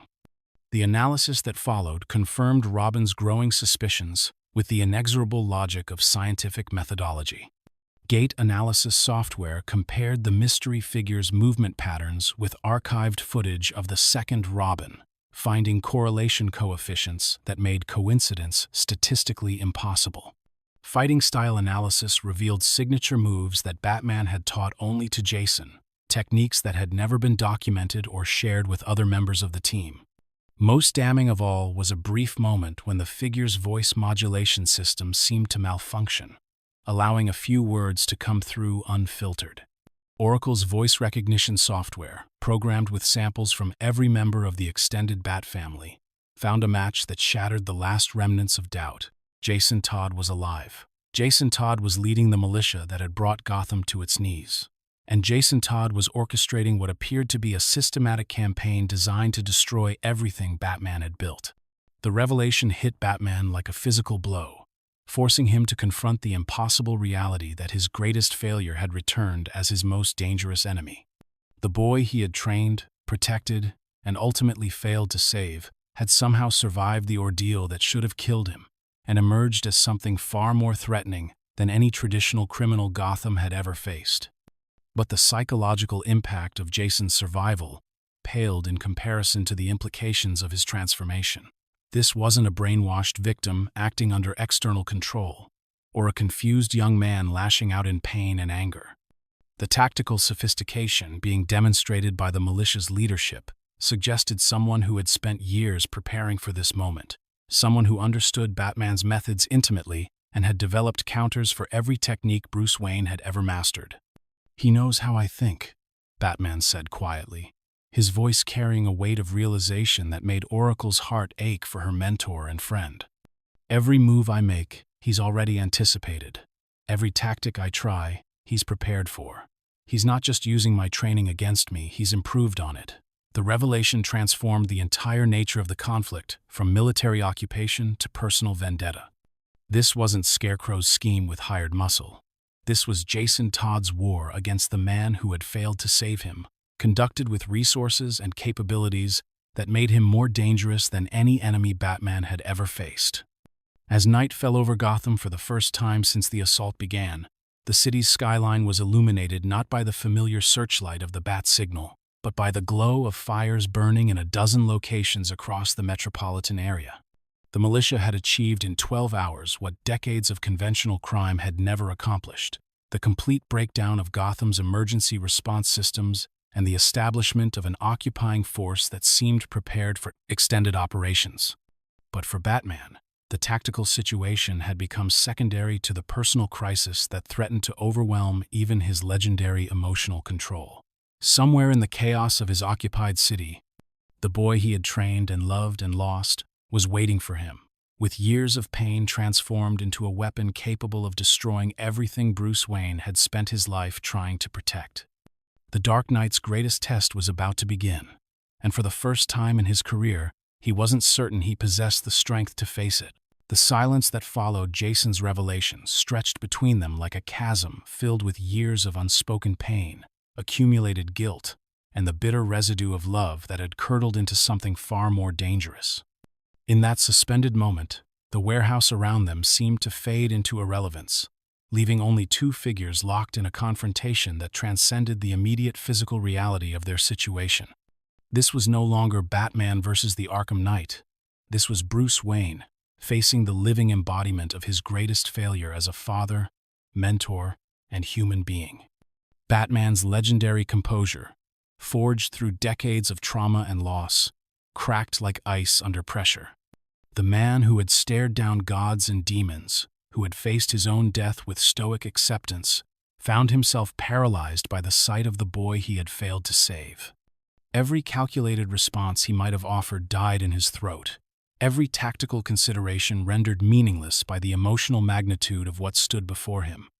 "Say something," Jason demanded, his voice modulation system finally failing completely as years of suppressed emotion overwhelmed the technology meant to conceal his identity. "After all this time, after everything I've done to get your attention, surely the great Batman has something profound to offer. Some wisdom about justice and redemption that makes all the suffering worthwhile." The bitter sarcasm in Jason's voice carried undertones of a pain so deep it seemed to echo off the warehouse walls like a physical presence. Commissioner Gordon, still bound to his chair but forgotten by both combatants, watched with the fascination of someone witnessing a family tragedy unfold in real time. The dynamic between these two men contained layers of history that transformed their conflict from simple antagonism into something approaching Greek tragedy. Bruce finally found his voice, but when he spoke, it was with the hesitant tone of a man afraid that his words might shatter whatever fragile possibility existed for resolution. "Jason, I searched for you. For months, I never stopped looking. When I found the evidence of your death—" "Evidence that the Joker planted," Jason interrupted, his voice rising with an intensity that made Gordon flinch. "Evidence that you wanted to find because it was easier than admitting you'd failed. Easier than facing the possibility that your methods had gotten another kid killed. How convenient that you found just enough proof to justify moving on to the next potential victim." The accusation hit Bruce with the force of absolute truth delivered without mercy. He had found the evidence of Jason's death, had accepted it with relief that he could barely admit even to himself. The burned remains, the DNA evidence, the witness accounts, all of it had provided closure that allowed him to continue his mission without confronting the unbearable possibility that somewhere in Gotham's shadows, his second Robin was suffering tortures that would make death seem like mercy. "I mourned you," Bruce said quietly, his voice carrying a weight of grief that had never fully healed. "I blamed myself for what happened. I still blame myself." Jason's laugh was a sound that seemed to contain all the madness that Arkham Asylum had ever witnessed, all the broken minds that had been shattered beyond repair by exposure to Gotham's particular brand of horrors. "You mourned me? You blamed yourself? How touching. Tell me, Bruce, how long did this mourning period last?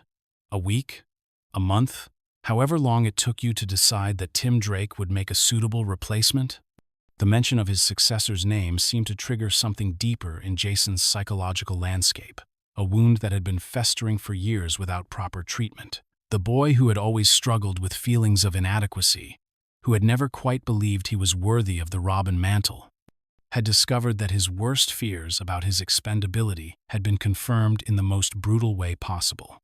"It wasn't like that," Bruce protested, but even as he spoke, he recognized the futility of trying to explain decisions that had been made in grief and desperation. "Tim found me. He figured out our identities on his own. He insisted that Gotham needed a Robin." "Gotham needed a Robin," Jason repeated, his voice dropping to a whisper that somehow carried more menace than any shout could have achieved. "Not Jason Todd. Not the boy you trained and protected and claimed to love like a son. Just a Robin.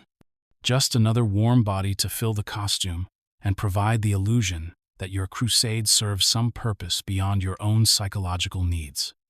The words cut through Bruce's defenses like surgical instruments designed to inflict maximum emotional damage. Every syllable carried the weight of intimate knowledge turned into weaponry, love transformed into the most devastating form of hatred possible, the kind that could only exist between people who had once meant everything to each other. Commissioner Gordon, his decades of experience dealing with Gotham's criminal element, having taught him to recognize when situations were spiraling beyond any possibility of peaceful resolution, made a desperate attempt to inject some sanity into the proceedings. "This isn't the way to handle this," he said, his voice carrying the authority of someone who had spent his career mediating between impossible people in impossible situations. "Whatever happened between you two, whatever pain exists here, violence isn't going to solve it." Both men turned to look at him with expressions that suggested they had completely forgotten his presence, and Gordon realized that he was witnessing something far more personal and complex than any criminal conflict he had ever encountered. This was family business, conducted with the intensity that only existed between people who had once shared bonds that went deeper than blood. "You want to know what violence solves, Commissioner?" Jason asked, his attention shifting to Gordon with predatory focus. "Violence solves the problem of people who refuse to acknowledge reality. Violence forces confrontations that politeness and social convention allow people to avoid. Violence strips away the comfortable lies that let people sleep at night despite the suffering they cause." As Jason spoke, he began to pace around the perimeter of the room, with movements that combined military precision with the fluid grace that had made him such an effective Robin, but where his younger self had moved with the confidence of someone who believed in his mission. This older, harder version carried himself with the purposeful menace of a predator who had learned that mercy was a luxury he could no longer afford. "The Joker understood that principle better than anyone," Jason continued, his voice taking on a philosophical tone that made his words even more chilling. "He knew that the only way to force people to confront truth was to strip away their ability to ignore it. Physical pain, psychological torture, the complete destruction of comfortable illusions, these aren't just tools of criminal sadism. They're educational techniques that reveal what people really are when all their pretenses are removed." Bruce watched his former protege with growing horror as he began to understand the full scope of what had been done to the boy he had trained and loved. This wasn't just about abandonment or replacement, this was about fundamental transformation, the systematic destruction of everything Jason Todd had once been, and its replacement with something harder, colder, infinitely more dangerous. "The Joker broke you," Bruce said, his voice heavy with the weight of recognition and guilt. "Whatever he did to you in that place, however he twisted your thinking." "The Joker educated me," Jason corrected with sharp precision. "He showed me what your methods really accomplish, what your moral code actually protects, what your mission truly serves.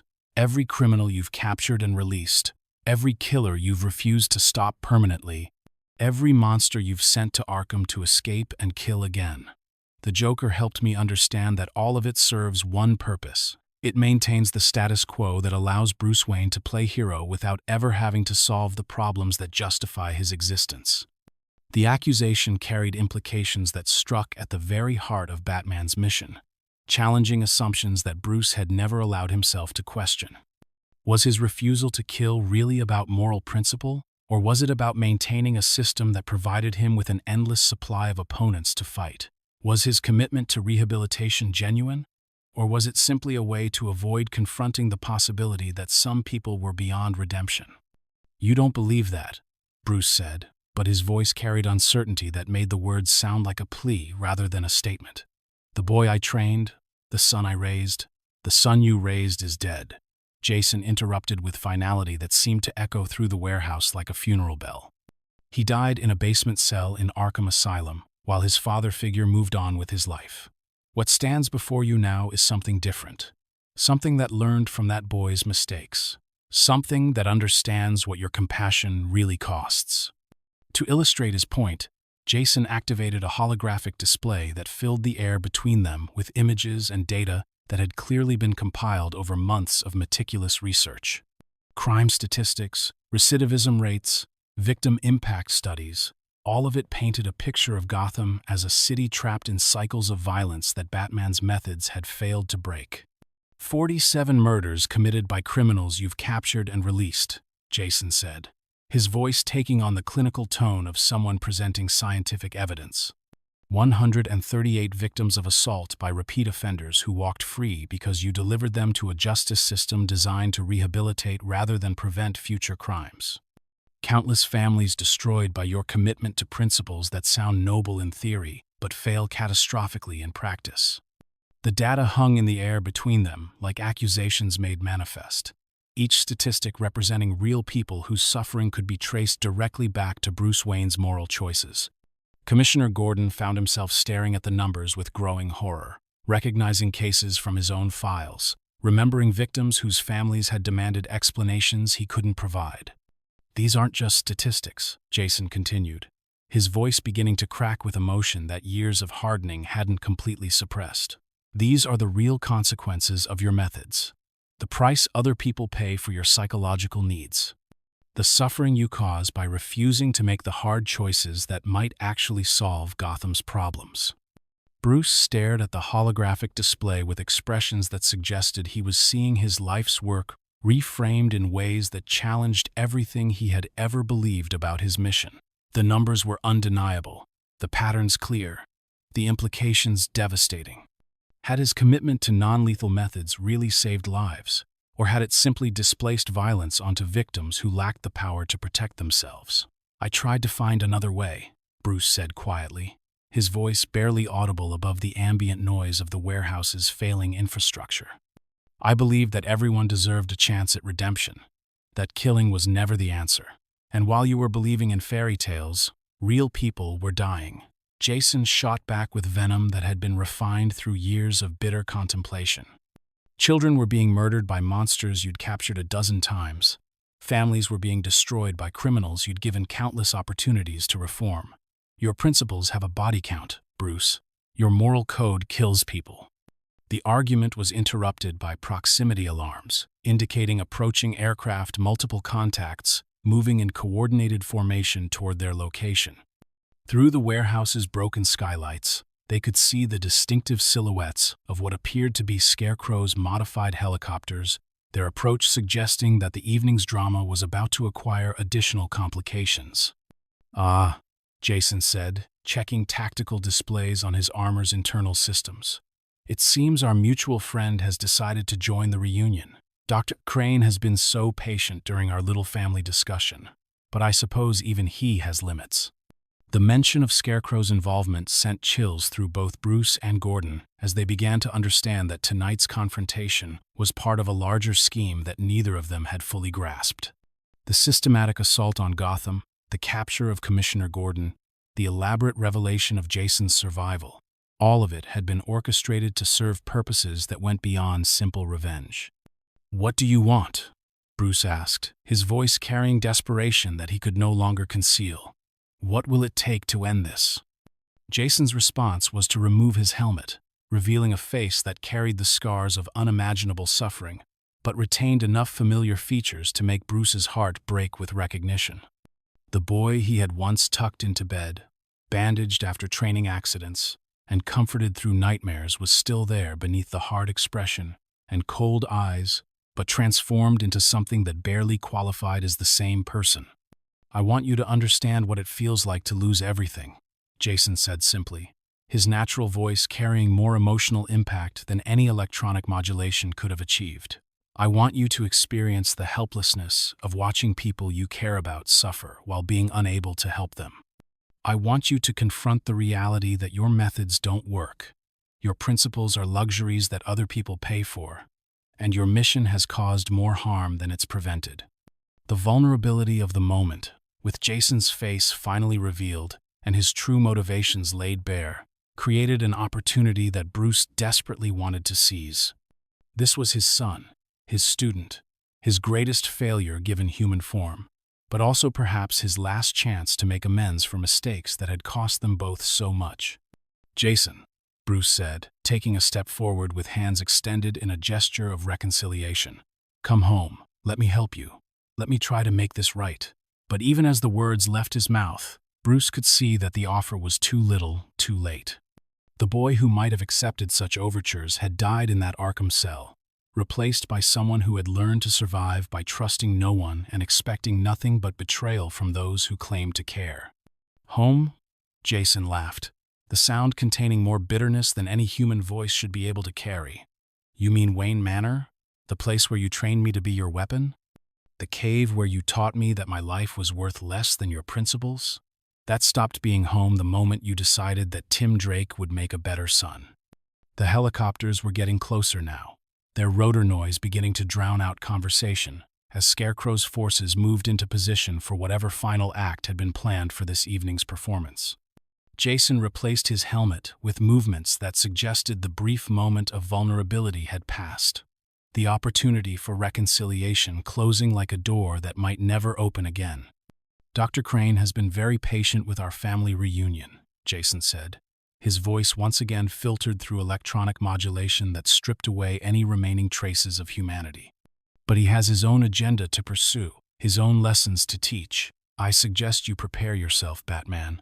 The night is far from over, and the worst is yet to come." As if responding to some predetermined signal, the warehouse's lighting system failed, plunging the entire structure into darkness that was broken only by the emergency illumination from Jason's armor and the approaching searchlights of Scarecrow's aircraft.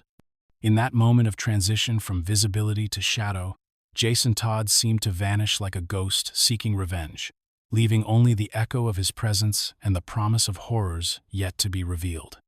Bruce Wayne found himself alone with Commissioner Gordon, in a darkness that felt heavier than any physical weight, surrounded by the approaching sounds of an enemy whose psychological expertise had already proven capable of transforming his greatest triumph into his most devastating failure. The boy he had raised had become the man who might finally succeed in destroying everything Batman represented. And the most horrible truth of all was that perhaps, just perhaps, Jason Todd was absolutely right about everything. The betrayal came with the swift brutality of a blade between the ribs, delivered by someone Jason Todd had foolishly allowed himself to trust, despite years of hard-won wisdom about the nature of allegiances in Gotham's criminal underworld. Dr. Jonathan Crane, the master of fear who had promised partnership in bringing Batman to his knees, revealed his true intentions with the cold precision of a surgeon removing a diseased organ. "You've served your purpose admirably, Mr. Todd," Scarecrow said as his helicopters settled into position around the warehouse, their searchlights transforming the structure into a stage for the final act of his grand psychological experiment. "Your intimate knowledge of Batman's methods and your personal investment in his destruction have provided exactly the leverage I needed to reduce him to a state of psychological vulnerability. But I'm afraid our partnership has reached its natural conclusion." The words hit Jason with the force of revelation that stripped away months of careful planning and exposed the ugly truth beneath what he had believed to be mutual cooperation. He had been used again, manipulated by someone who understood his psychological needs and exploited them with the same clinical detachment that the Joker had once applied to his systematic destruction. Through his armor's tactical displays, Jason could see Scarecrow's forces moving into position, with coordination that suggested this betrayal had been planned from the beginning. Every element of their partnership, every shared strategy session, every moment of apparent camaraderie had been orchestrated to serve Crane's larger agenda, while keeping Jason ignorant of his true role in the proceedings. "You were never my partner," Jason said, his voice carrying the bitter recognition of someone who had learned the same lesson too many times. "You were just using me to get to him. Everything we built, everything we planned, it was all about your obsession with fear and psychology. I was just another tool." Scarecrow's laugh emerged from speakers positioned throughout his aircraft, the sound carrying clinical amusement rather than genuine mirth. "Oh, my dear boy, you misunderstand entirely. You weren't just a tool, you were the perfect weapon. Your pain, your rage, your intimate knowledge of Batman's vulnerabilities, these made you invaluable for breaking through psychological defenses that conventional fear toxin could never penetrate. But weapons, no matter how effective, are meant to be discarded once their purpose is served." The helicopters began releasing modified fear toxin into the air around the warehouse. But this wasn't the crude compound that had been used in the earlier assault on Gotham. This was something far more sophisticated, designed specifically to target the neurochemical patterns associated with trust, loyalty, and emotional attachment. Crane had spent months studying both Jason and Bruce Wayne, developing a toxin that would strip away their ability to form meaningful connections with anyone, reducing them to isolated islands of paranoia and despair. "This particular formula is my masterpiece," Scarecrow explained, with the pride of an artist unveiling his greatest creation. It attacks the biochemical foundations of human bonding, making it impossible for the subject to trust or be trusted by others. Batman will spend whatever remains of his life knowing that everyone who claims to care about him is either lying or deluded. And you, my dear Arkham Knight, will understand that every alliance you've ever formed was built on manipulation and exploitation. Jason felt the toxin beginning to affect his system, despite his armor's filtration systems, its insidious chemistry working to convince him that every positive emotion he had ever experienced was a lie designed to make him vulnerable. The few moments of genuine connection he had shared with Bruce Wayne during his time as Robin were reframed as calculated manipulation by a master strategist who had seen potential in a street orphan and decided to exploit it. But the toxin's effects also revealed something unexpected. The depth of Jason's transformation during his years of exile had created psychological defenses that even Scarecrow's expertise hadn't anticipated. The boy who had once desperately craved approval and acceptance had been replaced by someone who had learned to function without emotional connections, someone who had survived betrayal so complete that additional treachery could no longer inflict meaningful damage. "You made one crucial mistake, Doctor," Jason said as he began implementing contingency plans that had been developed precisely for this scenario. "You assumed that I still needed to trust people to be effective. You thought that discovering your betrayal would break me the way the Joker's revelations once did. But I learned something during those years in exile that you never quite grasped." The Arkham Knight's armor began cycling through defensive protocols that had been designed to function independently of external support or alliance. Emergency power cells activated, sealed air supplies engaged, and weapons systems came online with the smooth efficiency of technology that had been built by someone who understood that ultimately, survival depended on individual capability rather than collaborative effort. "I learned that the only person I can ever really count on is myself," Jason continued, his voice carrying calm certainty rather than the rage that Scarecrow had expected to provoke. "Everything else, partnership, alliance, shared goals, mutual benefit, all of it is temporary convenience that exists only until someone finds a better option." The warehouse erupted into chaos as Jason's contingency plans activated simultaneously. Explosive charges that had been placed throughout the structure during the militia's initial occupation detonated in carefully timed sequence, bringing down sections of the building while creating escape routes that only someone with intimate knowledge of the layout could navigate. Smoke grenades filled the air with concealing clouds that defeated thermal imaging while providing cover for tactical movement. Batman, still reeling from the emotional impact of his confrontation with his former protégé, found himself caught in the middle of a three-way conflict that pushed his tactical abilities to their absolute limits. Scarecrow's forces were attempting to flood the area with fear toxin, while maintaining containment of all potential targets. Jason's escape attempts were creating additional hazards, as structural supports failed and debris rained down from the collapsing ceiling. And through it all, Commissioner Gordon remained tied to his chair, a helpless observer of violence that threatened to claim all of them. The next few minutes unfolded with the brutal choreography of survival under impossible conditions. Jason fought his way through Scarecrow's forces, with techniques that combined military training with street-learned viciousness, his armor systems providing targeting information and tactical advantage that made him a one-man army. But even his enhanced capabilities were being overwhelmed by the sheer number of opponents and the deteriorating condition of the battlefield. Batman, driven by protective instincts that transcended whatever personal conflicts existed between them, began providing covering fire that allowed Jason to reach positions of tactical advantage. The Dark Knight's intervention wasn't conscious cooperation. It was the automatic response of someone who had spent years working alongside the boy who had become this dangerous stranger. Muscle memory and training protocols overrode emotional considerations, creating moments of coordination that surprised both combatants. "I don't need your help," Jason snarled as Batman's grappling hook allowed him to reach an elevated position that provided clear shots at Scarecrow's helicopters. "I'm not doing this for you," Batman replied, his voice carrying grim determination rather than any expectation of reconciliation. "I'm doing it because Gordon doesn't deserve to die for our failures." The exchange epitomized everything that remained broken between them. Even their cooperation was tainted by the knowledge that it served individual purposes rather than any shared understanding. They fought beside each other with the efficiency born of extensive training, but without the trust that had once made them an effective team. Scarecrow's plan began to unravel as his perfectly orchestrated psychological experiment devolved into urban warfare that his forces weren't equipped to handle. The fear toxin that was supposed to render his targets helpless instead created an environment where desperate people made increasingly dangerous decisions. His helicopters, designed for psychological intimidation rather than sustained combat, began taking damage from Jason's precision targeting and Batman's superior tactical positioning.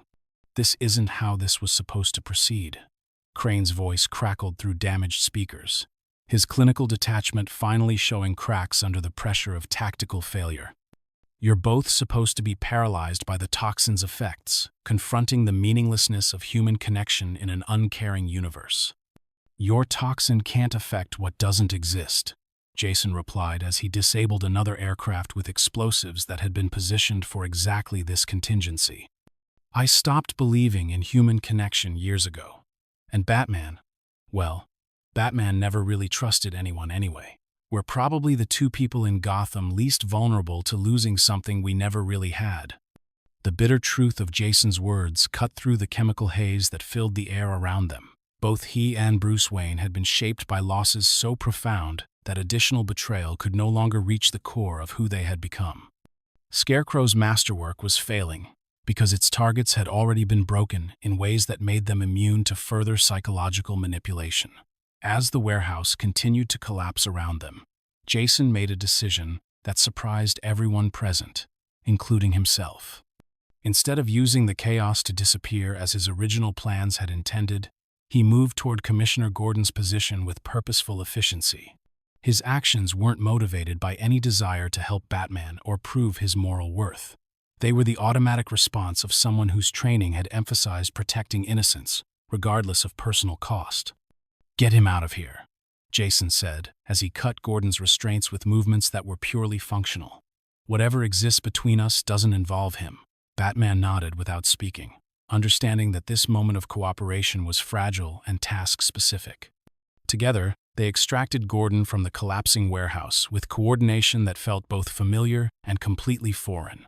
They moved like a team that had once functioned seamlessly, but now required conscious effort to achieve even basic synchronization. Scarecrow's final gambit came as his remaining forces retreated toward extraction points that would allow him to escape with whatever psychological data he had managed to gather from the evening's experiments. But before departing, he activated dispersal systems that filled the surrounding area with massive quantities of fear, toxin, transforming several city blocks into a nightmare landscape where reality and hallucination became indistinguishable. "Let this be a lesson about the futility of human connection," Crane's voice echoed across the toxin-saturated battlefield.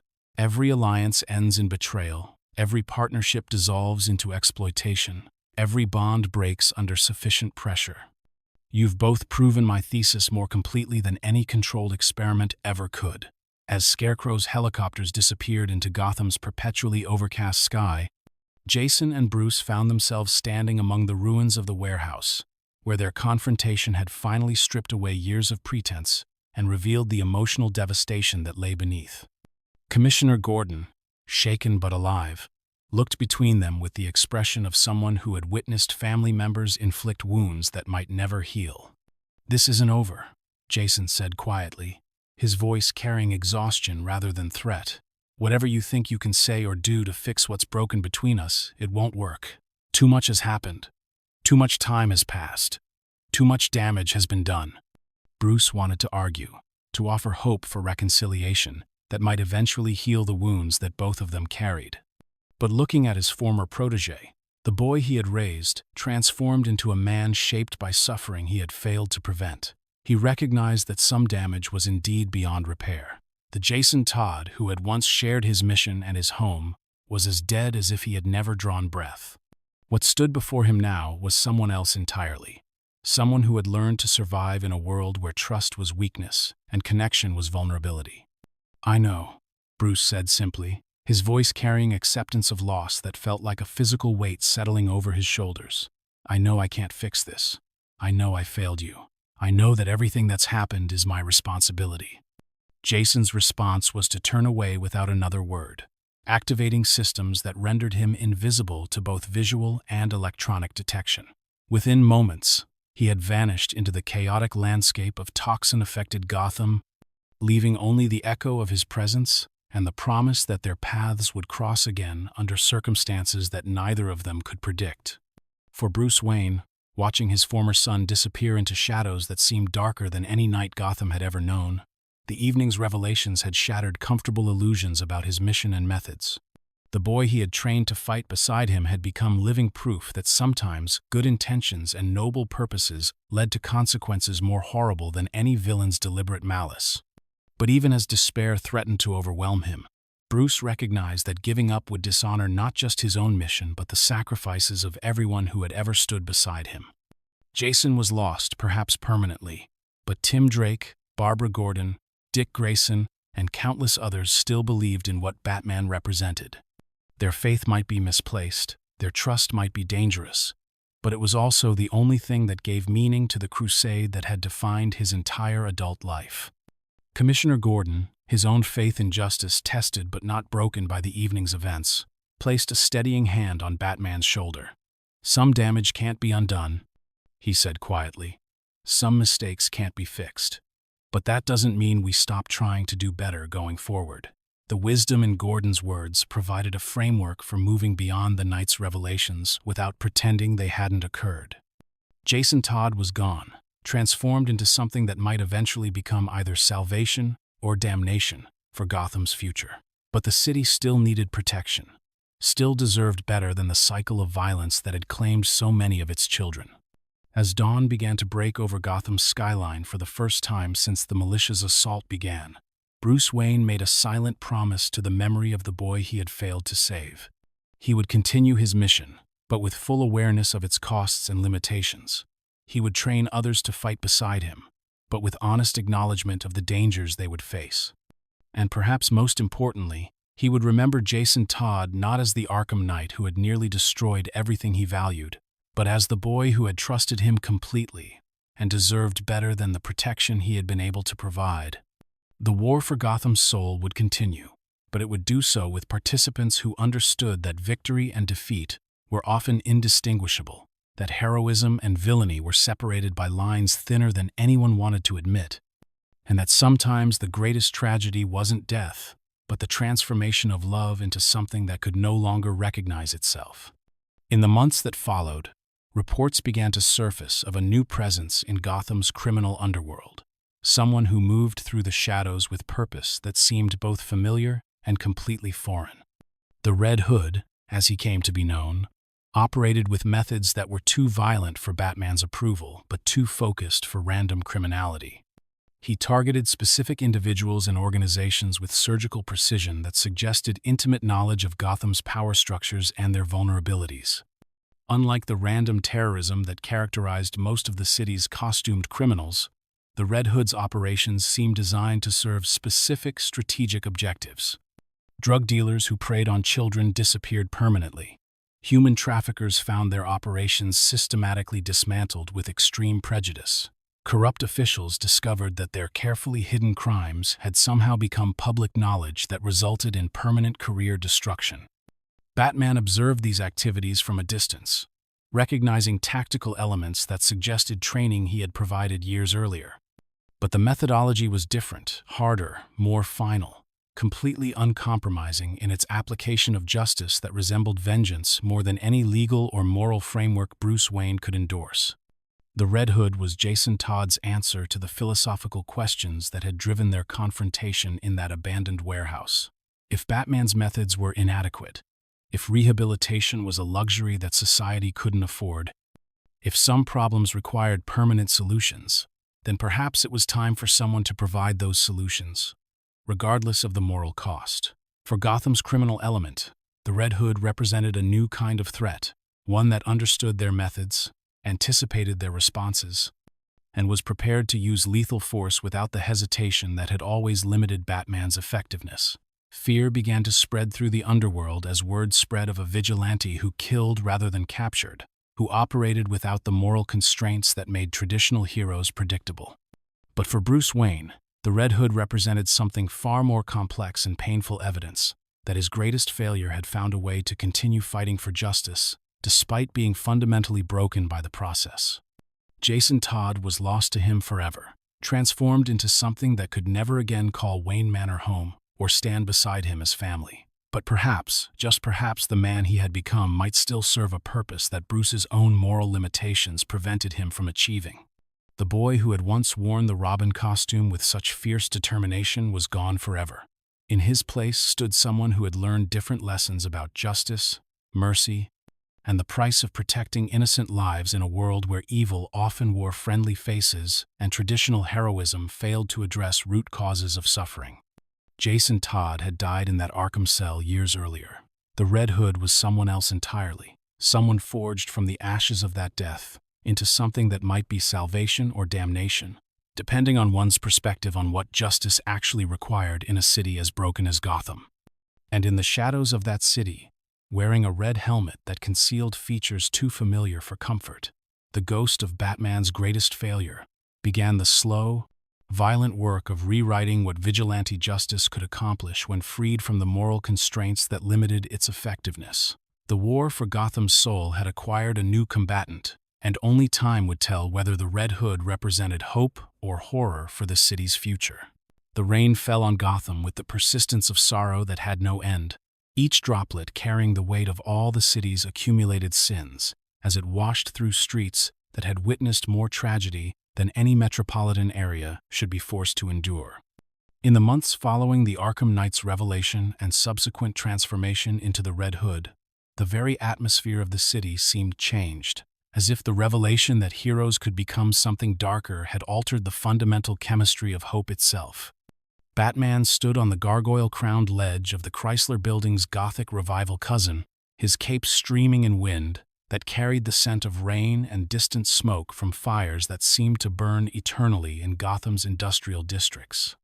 From this vantage point, he could observe the city he had sworn to protect, with the detached perspective that pain had forced upon him. The boy who had once fought beside him, who had brought laughter to the cave's sterile corridors and warmth to Wayne Manor's lonely halls, was out there somewhere in those neon-lit shadows, pursuing his own version of justice with methods that made Batman's soul ache with recognition of his failures. The transformation of Jason Todd, from trusted partner to implacable adversary to something indefinable in between, had forced Bruce Wayne to confront uncomfortable truths about his mission that he had spent decades avoiding. Every moral principle he had clung to, every philosophical framework that had guided his crusade against crime, had been tested against the reality of what his methods actually accomplished, in a world where evil often possessed greater resources and fewer constraints than those who opposed it. The Red Hood's activities over the past 6 months had created ripple effects throughout Gotham's criminal ecosystem that were both undeniably effective and morally ambiguous, in ways that challenged every assumption Bruce had ever made about the nature of justice.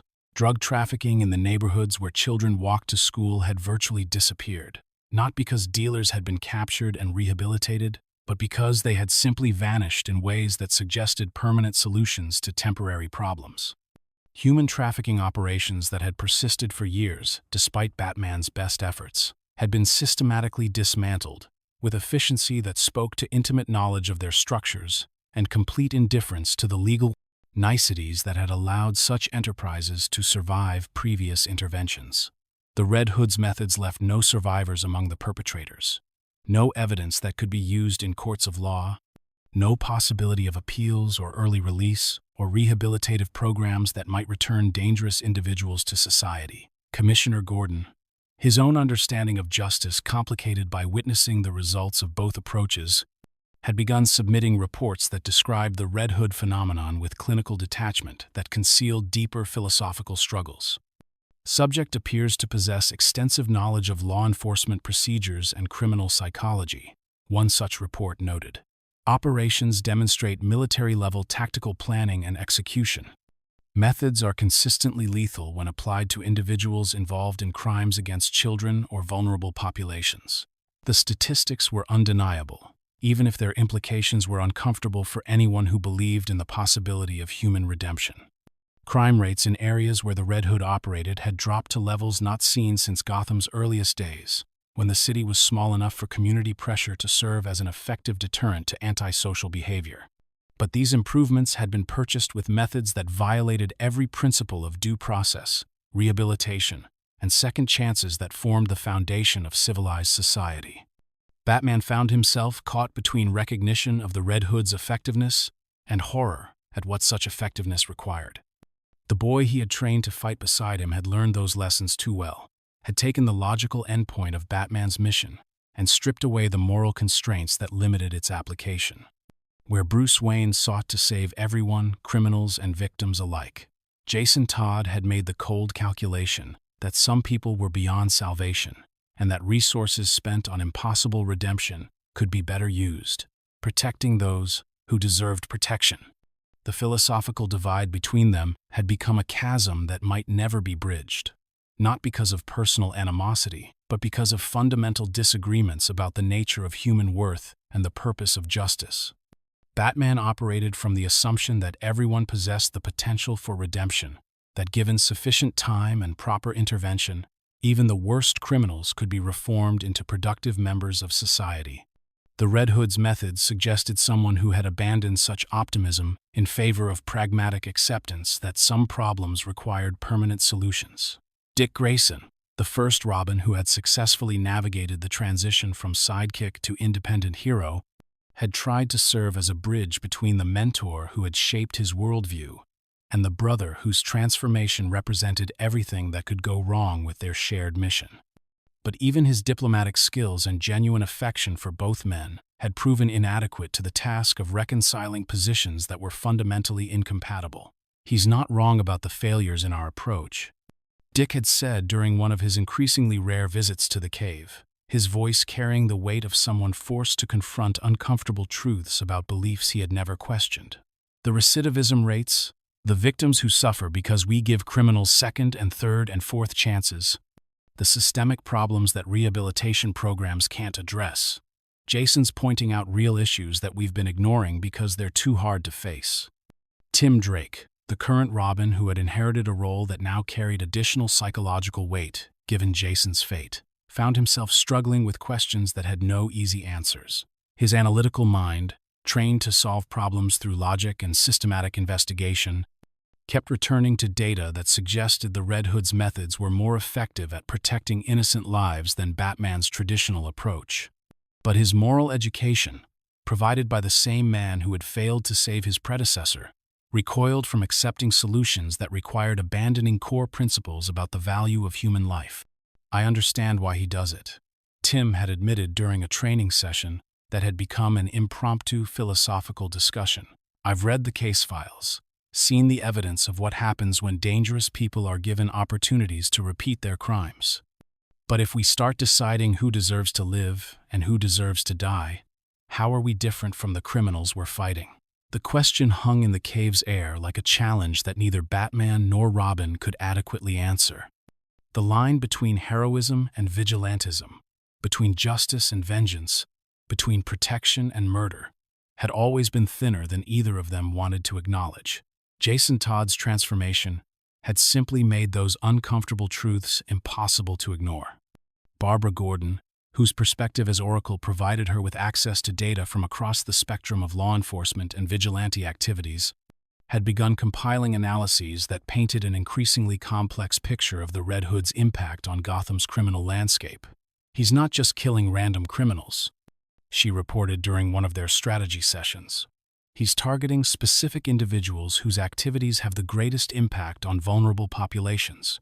Drug dealers who sell to children, human traffickers, corrupt officials who enable systemic abuse. There's a pattern that suggests careful selection rather than indiscriminate violence." The targeting criteria that governed the Red Hood's operations revealed a moral framework that was both alien to Batman's worldview and internally consistent according to its own logic.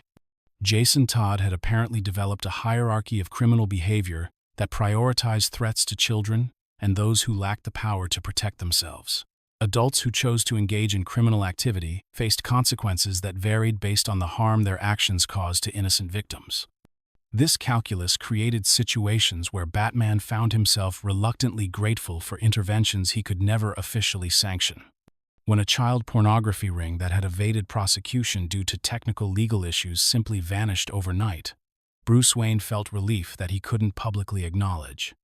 When corrupt judges who had been releasing dangerous criminals on technicalities suddenly retired from the bench under mysterious circumstances, Commissioner Gordon's smile contained satisfaction that he would never admit in court.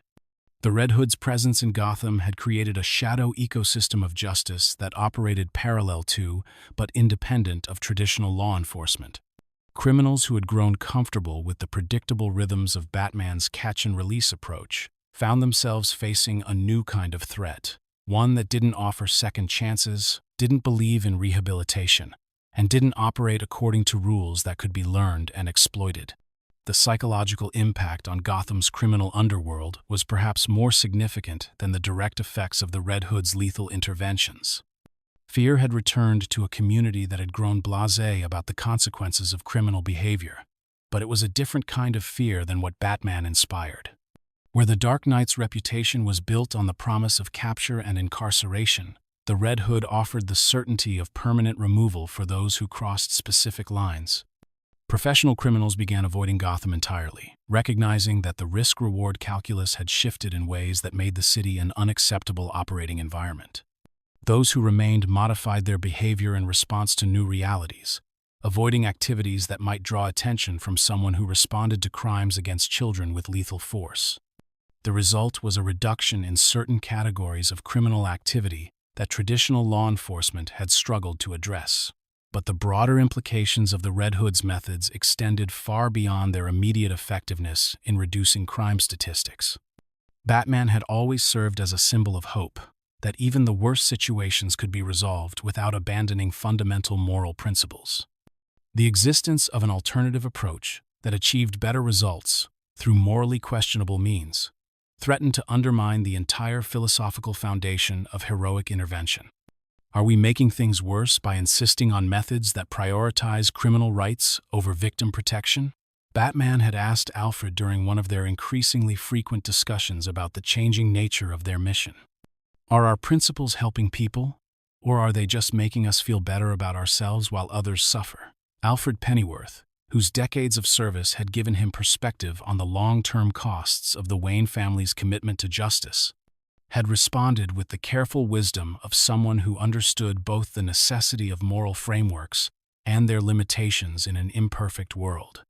Master Bruce, the principles that guide your mission exist not because they guarantee perfect outcomes, but because they represent humanity's highest aspirations for itself. The moment we abandon them in pursuit of expedient solutions, we risk becoming the very thing we set out to oppose. The conversation had captured the essential dilemma that Jason Todd's transformation had created for everyone associated with Batman's mission. Moral principles that produced imperfect results in an immoral world versus pragmatic solutions that achieved better outcomes through questionable means. The choice represented a fundamental test of what it meant to be a hero in circumstances where heroism itself might be inadequate to address the scope of human suffering. As autumn gave way to winter in Gotham, reports of Red Hood activities began to shift in subtle ways that suggested evolution in Jason's approach to his self-appointed mission.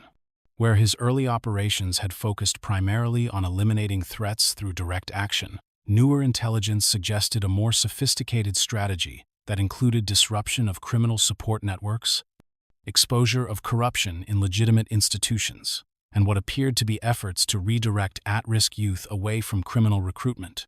He's building something, Oracle reported after analyzing patterns in the Red Hood's activities over several months, not just tearing down criminal organizations, but creating alternative structures, community protection networks, information sharing systems, resource distribution that bypasses traditional social services. It's like he's constructing a parallel society for people who've been failed by conventional institutions. The revelation added new layers of complexity to an already difficult situation. If Jason Todd was indeed working to create sustainable solutions, rather than simply eliminating problems through violence, His methods might represent evolution rather than corruption of Batman's original mission. But the means he employed to achieve these ends remained fundamentally incompatible with principles that formed the core of heroic identity. The winter solstice brought with it a confrontation that neither Batman nor the Red Hood had planned, but both had perhaps anticipated with the inevitability of gravity. Reports of human trafficking operations targeting runaway teens had drawn both vigilantes to the same warehouse district, their separate investigations converging on a threat that demanded immediate intervention regardless of philosophical differences. The operation they encountered was larger and more sophisticated than either had expected, involving not just local criminals, but international networks with resources that challenged even their considerable capabilities. The victims were children, some barely teenagers, who had been taken from shelters and group homes by predators who understood exactly how to exploit systems designed to protect vulnerable youth. Working together without communication or coordination, Batman and the Red Hood dismantled the operation with efficiency that demonstrated how well their training had prepared them for exactly this kind of challenge. But the aftermath revealed fundamental differences in their approaches that made future cooperation unlikely, despite their shared commitment to protecting innocent lives. "They'll be back," Jason said as they stood among the unconscious forms of traffickers who would face very different fates depending on which vigilante claimed jurisdiction. "In 6 months or a year, most of these people will be back on the streets. New victims will suffer because we chose rehabilitation over permanent solutions. And if we start executing people based on our judgment of their crimes, we become something worse than anything we're fighting," Batman replied, his voice carrying exhaustion that went beyond physical fatigue. "There has to be a better way." "There is," Jason said quietly, his voice modulation system rendering his words mechanically neutral despite their emotional content. "But it requires accepting that some people are beyond redemption and that protecting innocence is more important than saving criminals. You taught me that mission comes first, that we do whatever it takes to protect people who can't protect themselves. You just never had the courage to follow that logic to its conclusion." The conversation ended without resolution, both men departing into different shadows of the same city, their separate paths representing different answers to questions that had no perfect solutions. Batman returned to the cave, where he would document the operation and ensure that evidence reached authorities who would attempt to pursue justice through legal channels. The Red Hood vanished into the night, taking with him several individuals whose files suggested they would never see trial for crimes that the justice system had proven incapable of addressing. In the months that followed, their paths would cross with increasing frequency as both men pursued their versions of justice in a city that seemed to generate new horrors faster than either approach could address them. They would work together when circumstances demanded it, their shared training and complementary skills making them devastatingly effective when focused on common objectives. But the fundamental divide between their philosophies would remain unbridged, a chasm that represented not just personal conflict but competing visions of what justice required in an unjust world. Commissioner Gordon, observing these dynamics from his position at the intersection of law enforcement and vigilante activity, had begun to understand that Gotham's future might require accommodation of both approaches rather than resolution of their conflict. Maybe the city needs both of them. He had confided to Barbara during one of their private conversations. Maybe some problems require Batman's compassion and others require the Red Hood's ruthlessness. Maybe the real question isn't which approach is right, but how to make sure they're applied to the right situations. As the year drew to a close, Batman found himself standing once again on that familiar gargoyle, looking out over a city that remained broken despite decades of his best efforts to heal it. Somewhere in those rain-washed streets, Jason Todd moved through shadows that had become his permanent home, pursuing his own vision of justice with methods that Bruce Wayne could never condone but could no longer completely condemn.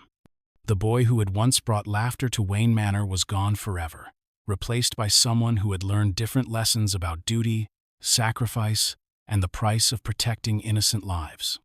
But perhaps, just perhaps, that transformation represented not the corruption of everything Batman stood for, but its natural evolution in a world where good intentions were not enough to prevent suffering. The rain continued to fall on Gotham, washing the streets clean for another night while carrying away the evidence of countless small tragedies and private victories. In the darkness below, two figures moved through different areas of the same city, their shared history binding them together even as their chosen methods drove them apart. Batman and the Red Hood mentor and student, father and son, hero and anti-hero pursuing the same mission through incompatible means, their conflict representing the eternal struggle between idealism and pragmatism in a world that demanded both and rewarded neither. The war for Gotham's soul continued, fought not just against external enemies but within the hearts of those who had taken up arms in service of justice. And in that ongoing battle, victory and defeat remained as indistinguishable as the shadows that concealed both protectors as they worked through the long night toward an uncertain dawn. Perhaps redemption was possible, even for those who had been broken beyond recognition. Perhaps love could survive transformation so complete that it rendered recognition impossible. Perhaps hope could persist even when everything that had once seemed certain revealed itself to be built on foundations that shifted like sand beneath the weight of reality. Or perhaps some wounds were too deep to heal, some transformations too fundamental to reverse, some losses too complete to overcome. Perhaps the greatest tragedy was not death, but the persistence of life in forms that could no longer recognize themselves or be recognized by those who had once loved them. In the end, the truth was probably some combination of both possibilities, hope and despair, intertwined like lovers who could neither separate nor truly unite, bound together by forces stronger than choice or desire or will. And in the rain-soaked streets of Gotham City, that truth played out nightly in the actions of two men who had once shared everything and now shared only the terrible knowledge of what justice cost when pursued without compromise in a world that offered no perfect choices. The legacy of the Dark Knight had fractured into multiple reflections, each carrying part of the original vision, while revealing new facets that the creator had never intended to explore. The question that remained was whether those reflections would eventually converge into something greater than their individual components, or whether they would continue to diverge until they no longer recognized their common origin. Only time would provide the answer to that question. And in Gotham City, time had always been the scarcest commodity of all.